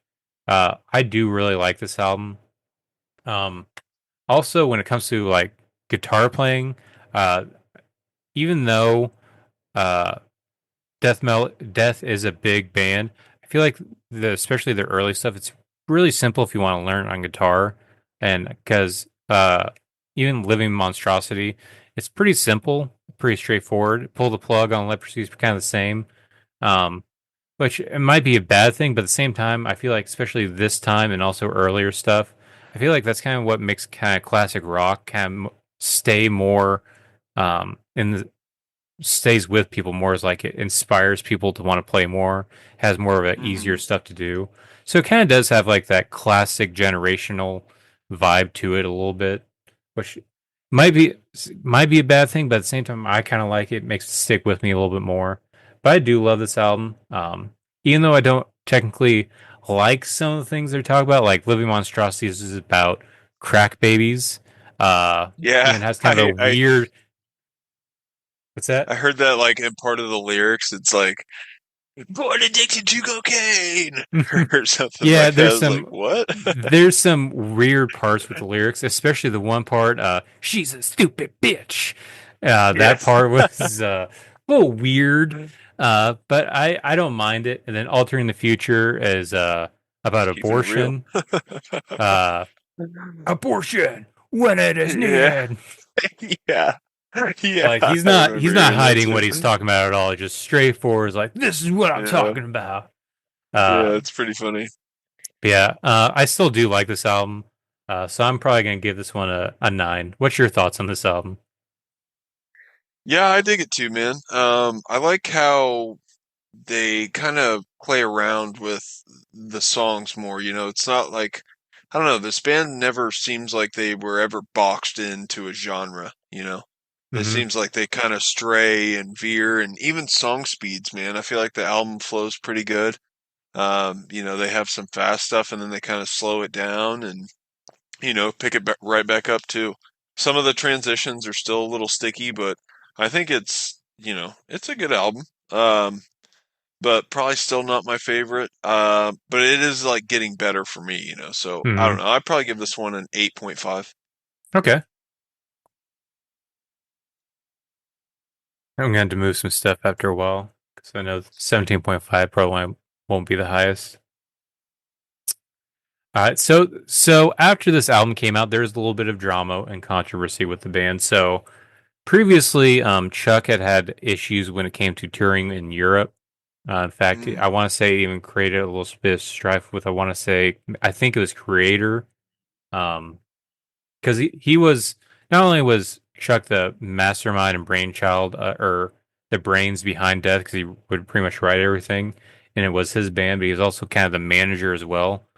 And they did started a European tour. I want to say they dropped off because he was not a fan with how it was being ran. He didn't like it at all. Dropped off. And then the band was supposed to go to Europe again for this album. And he looked, I guess, at the touring plans like, no, I'm not doing this. This is dumb. It doesn't make sense. And the rest of the band was like, all right, well, we're going to go without you. So they went on tour on Europe without him and had a replacement fill in. And as soon as the band got back, he fired them all. wow. Because, well, it's his band. So uh, fuck off kind of Wow. attitude. So there's some controversy with Interesting. that. So he got a whole brand new batch of fellow musicians, which led into, what year was it? 91. The very next year. 91. Yeah, very next year he had a whole brand new couple musicians join the band, which was Steve DiGiorio, Paul Massaville, and Sean Reinert. Uh, Mm, Two of those members are from the band, the technical progressive death metal band Cynic, and they were still that at that time. They're not so much anymore, different stuff now, but at that time they were a technical death metal band. And with that, they very much added a lot of, like when they were jamming together, Paul and Sean, the guitarist and drummer, and even Steve Jorio, they're into more of like that tech stuff. So when they were jamming, they would like, yeah, this is cool, but let's do a little, like add a little bit of technical zazz to it. And when Chuck mm, was there, he kind of liked it. And so he kind of incorporate that more in the music, and that's why Human is now this technical death metal album that death kind of becomes at this point. So this is a very okay. technical album. Starts off with Flattening of Emotions, Suicide Machine, Together as One, Lack of Comprehension. It's not a bad album, In fact, my favorite song is probably gonna be Cosmic Sea. I want to say it's this instrumental. I can't remember, but I remember loving the vibe of it. I felt like this is the only song on me that really resonated with me. Because for Mm, me, this isn't my favorite album.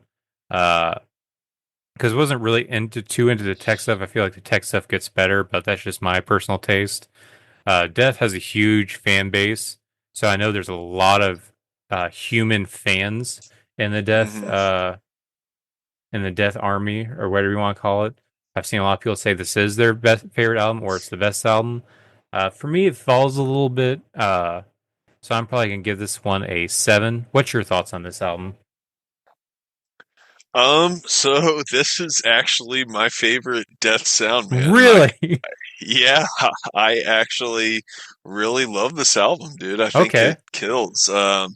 I can hear a lot of other bands like or what I think, I don't know, but like I felt like I heard Gojira riffage in this band, on this album, and just some other heavy ones in modern day, that I don't know. It's just he starts writing on some riffs like riding, and he just like kind of just carries them out, dude, and it like gets real kind of melodic at times, kind of proggy too, and but yeah, obviously you have the technicalities and stuff, but I really dig the riffage, man. Like I just think it's kind of it morphs into just killer awesomeness with this album. And it's, I feel like they're kind of losing that thrash aspect with Hmm. the previous albums. It kind of stayed there, and this one definitely gets more technical, but just also heavy too. But yeah, man. So I really like this one. This one is I'm gonna do 9.5. Okay. All right.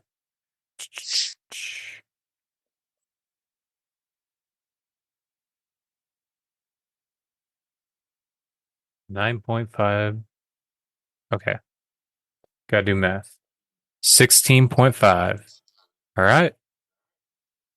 Up next, we have 2 years later, we have individual thought patterns.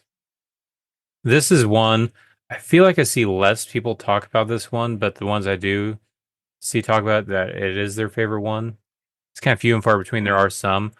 This is where I feel like the technical part of death kind of does resonate a little bit better with me. Um, I don't know. I feel like it's more formed at this point. Got songs like Mm, Overactive Imagination, In Human Form, Trapped in the Corner, which I want to say is also a music video. They also have the title track and then the Philosopher at the end. It's a big album, but in all honesty, for the longest time, this was like my favorite of the technical death metal albums of Death's discography. But going through everything more, especially on this for this episode, uh, actually, I do end up liking a lot of the other technical stuff that happens later down the road. So I'm probably mm, going to give this one an 8.3. What's your thoughts on okay. this one? So I actually think that they kind of took a step back here, man. Like I don't know. I felt like the vocal recording too wasn't as good as I thought, on Human. So, I don't know. I just really wasn't into it as much. So I would probably just give this one a 7.5. Okay.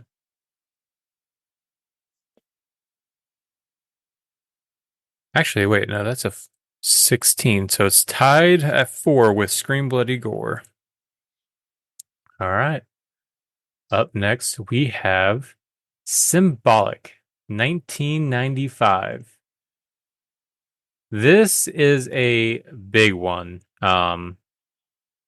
So this isn't my favorite, but typically when I see people talking about death, this is always thrown around as their best album.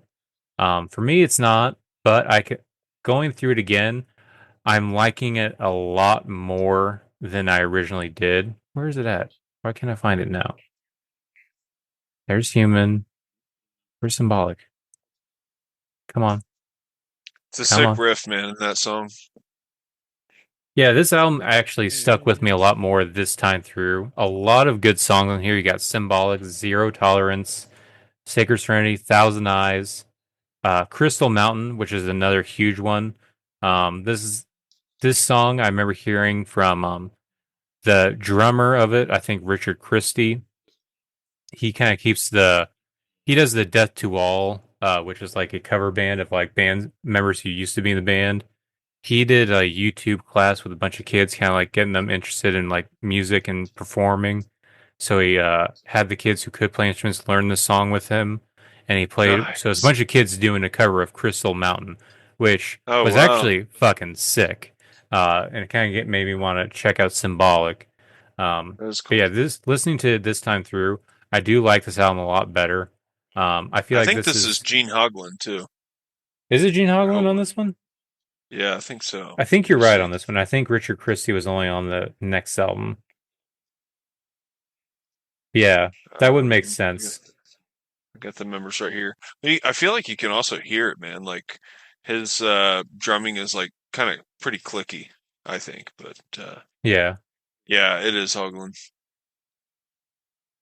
that would make That's sense cool. because this sounds like a full complete album. In my opinion, probably the most complete up to this point in Death's discography. So I'm probably gonna give this one. Before going through this playlist this week, I probably would have had this in the bottom tier. But listening to this, I'm probably gonna give this one a 9. What's your Okay. thoughts on this one? Um, yeah, man, I dig it. I think it's a solid album. Um, I dig the riffage, man. I love that song Symbolic. Yeah, I wish they would have growled. I think growls could have Hmm. went so damn good with this music, you know. It's almost like he kept that thrashy vocal though, which I mean, that's him, whatever. But anyway, sorry. This album, it's a good one, dude. I dig it. I would give this one an 8.8. Okay. So it looks like we got a new number 1.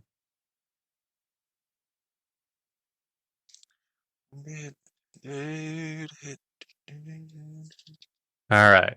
So there's kind of a gap between this and their last album, and that's because, so from what I understand, Chuck was actually kind of getting tired of doing the Death as a project and was actually had already started creating a new band called Control Denied, which Oh, instead of his signature Death vocals, he's going to do more clean singing, from what I understand.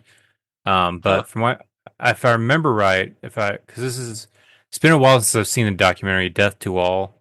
But from what I understand, I want to say he was contractually obligated to write one more album. So instead of using the material for Control Denied, he used it for this Death album. And that is their last album. It's the 1998's The Sound of Perseverance. And holy shit, listening to this again, this is an amazing album. Almost front to back, this is a killer album. Starts off with Scavenger of Human Sorrow with amazing drums. And it's almost like the guitars kind of just sneak into instead of like a Yeah. massive like heavy riff. It's just uh, I hear like awesome a lot of song. Nile, like the Hmm. Nile like hammer on type shit.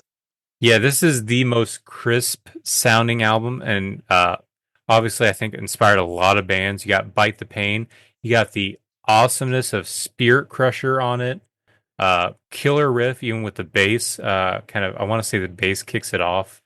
Yeah. Awesome. You also have Flesh and the Power It Holds on it, Voice of the Soul. This is an amazing album. And not only is it an amazing album, it ends with a cover of Painkiller by Judas Priest, which we all needed this in our life. Although Yeah. I could have done without the very high pitched Chuck doing the high pitched scream at the beginning, but I still love it. Great song to cover for Death. But yeah, this is an awesome album. It's taken me this long to realize how good this album is. Because for the longest time, I loved the first 3 albums more. I didn't really care about the tech. This album, it makes me like the tech a lot more. So this is gonna be my highest one. I'm probably gonna give this Okay. one a. I'll just go ahead and give this one a 10 because in my opinion, this is actually Damn. like a perfect album from Death. So yeah, this will be my 10. Um, Yeah. what what's your vibes and thoughts on this album? I definitely dig it, man. I I think it's a solid album. I wish I had been into this band like, when they were up and coming. I feel like they were way ahead of their time. And, I think Mm-hmm. that's obviously one of the reasons why they're so historical now. But man, that cover of Painkiller is absolutely badass.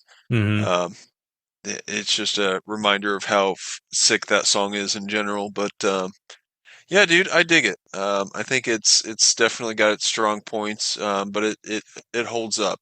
I don't think it's my favorite still, but I would give this one a 9. Okay. So actually, that's going to put this up at number 1. Oh, Didn't see this coming. Because I actually didn't expect Symbolic to be this high at all. But yeah, yeah, that is I dig it, Death. man.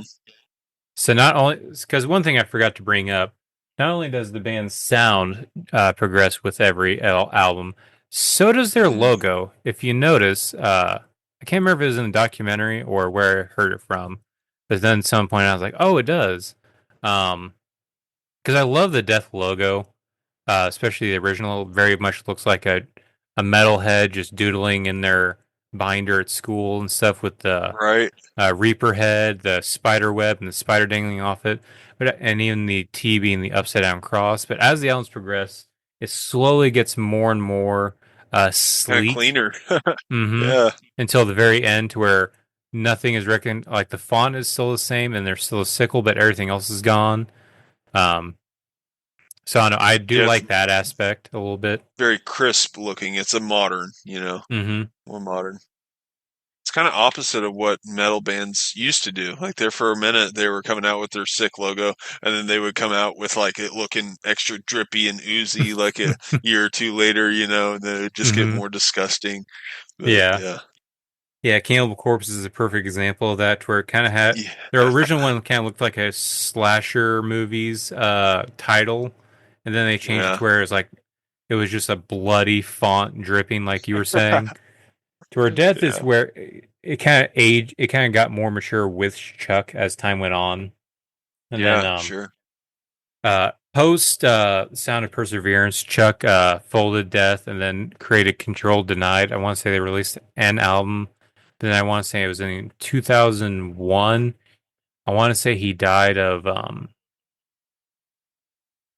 want to say it's something with the brain. It was either tumor or something or a brain tumor. But yeah, he passed in 2001.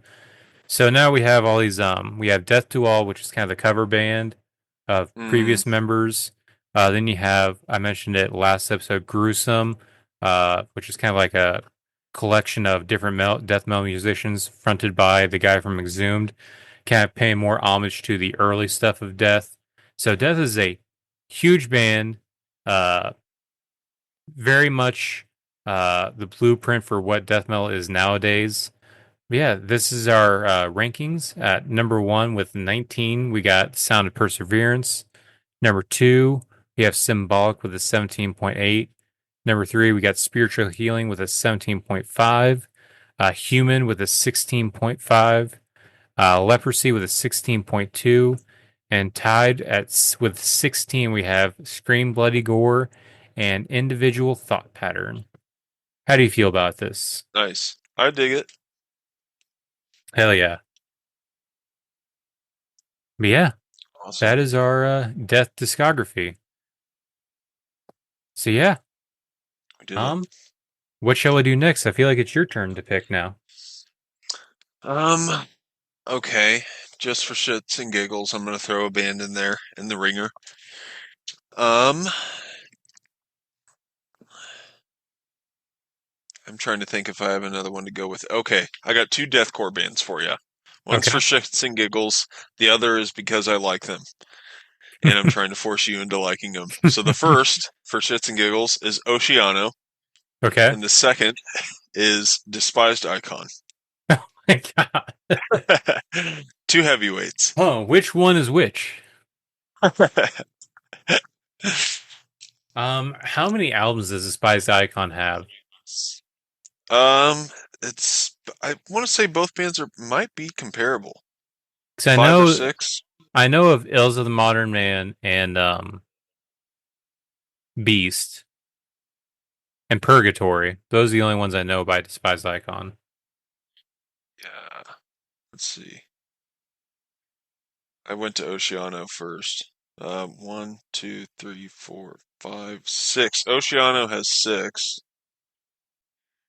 Despised Icon has 1, 2, 3, 4, 5, 6. Yeah, they both have 6. All right, let's do Despised Icon. Let me Yeah, I feel get like out if of we my did comfort zone. Oceano, it would just turn into a shit talking fest. I mean, I like a bulk of Oceano, but I do too. I don't know. Just with that new album and then also just the attitude he's had recently. Yeah, I probably would. Yeah. Especially at the end.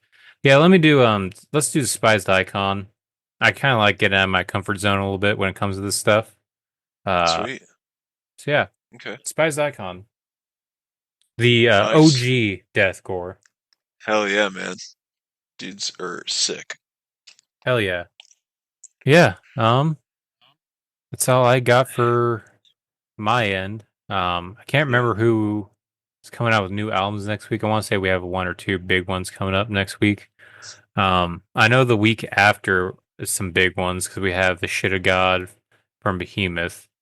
Hopefully that is not shit, but we will see. Yeah. But yeah, other than that, we'll add Coffin Feeder, Caustic Wound, Necro. What was it? Neural glitch. Neural Glitch. That's right. Yeah, we'll add those to the playlist, and then any other new stuff that came out. Yeah, that's all I got. You have anything to add for this week? I don't think so, man. I gotcha. Well, I guess it's just time to plug because you know what? If you loved this episode, you should check out our Plug back it. catalog. We got a whole bunch of stuff here on Spotify. You're also on Apple Podcasts. We're on Castbox. Pretty much anywhere you get your podcasts, you can check it out. You can also leave us a review. You can also follow us, subscribe, whichever one of those apps you're on. They're all different of the verbiage, but it's all the same. Just if you just want to do one of those, that helps out with the show. You can also check us out on YouTube, like and subscribe on that as well. You can also check us out on TikTok, like and follow us, whichever. I don't know the verbiage on that one either.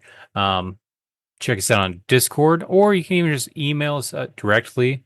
You can either Facebook Messenger us on our Facebook, or you can email us directly at deathmetaldads@gmail.com. Yeah, that's all we have for this week. So, till then, see you next time. Bye-bye.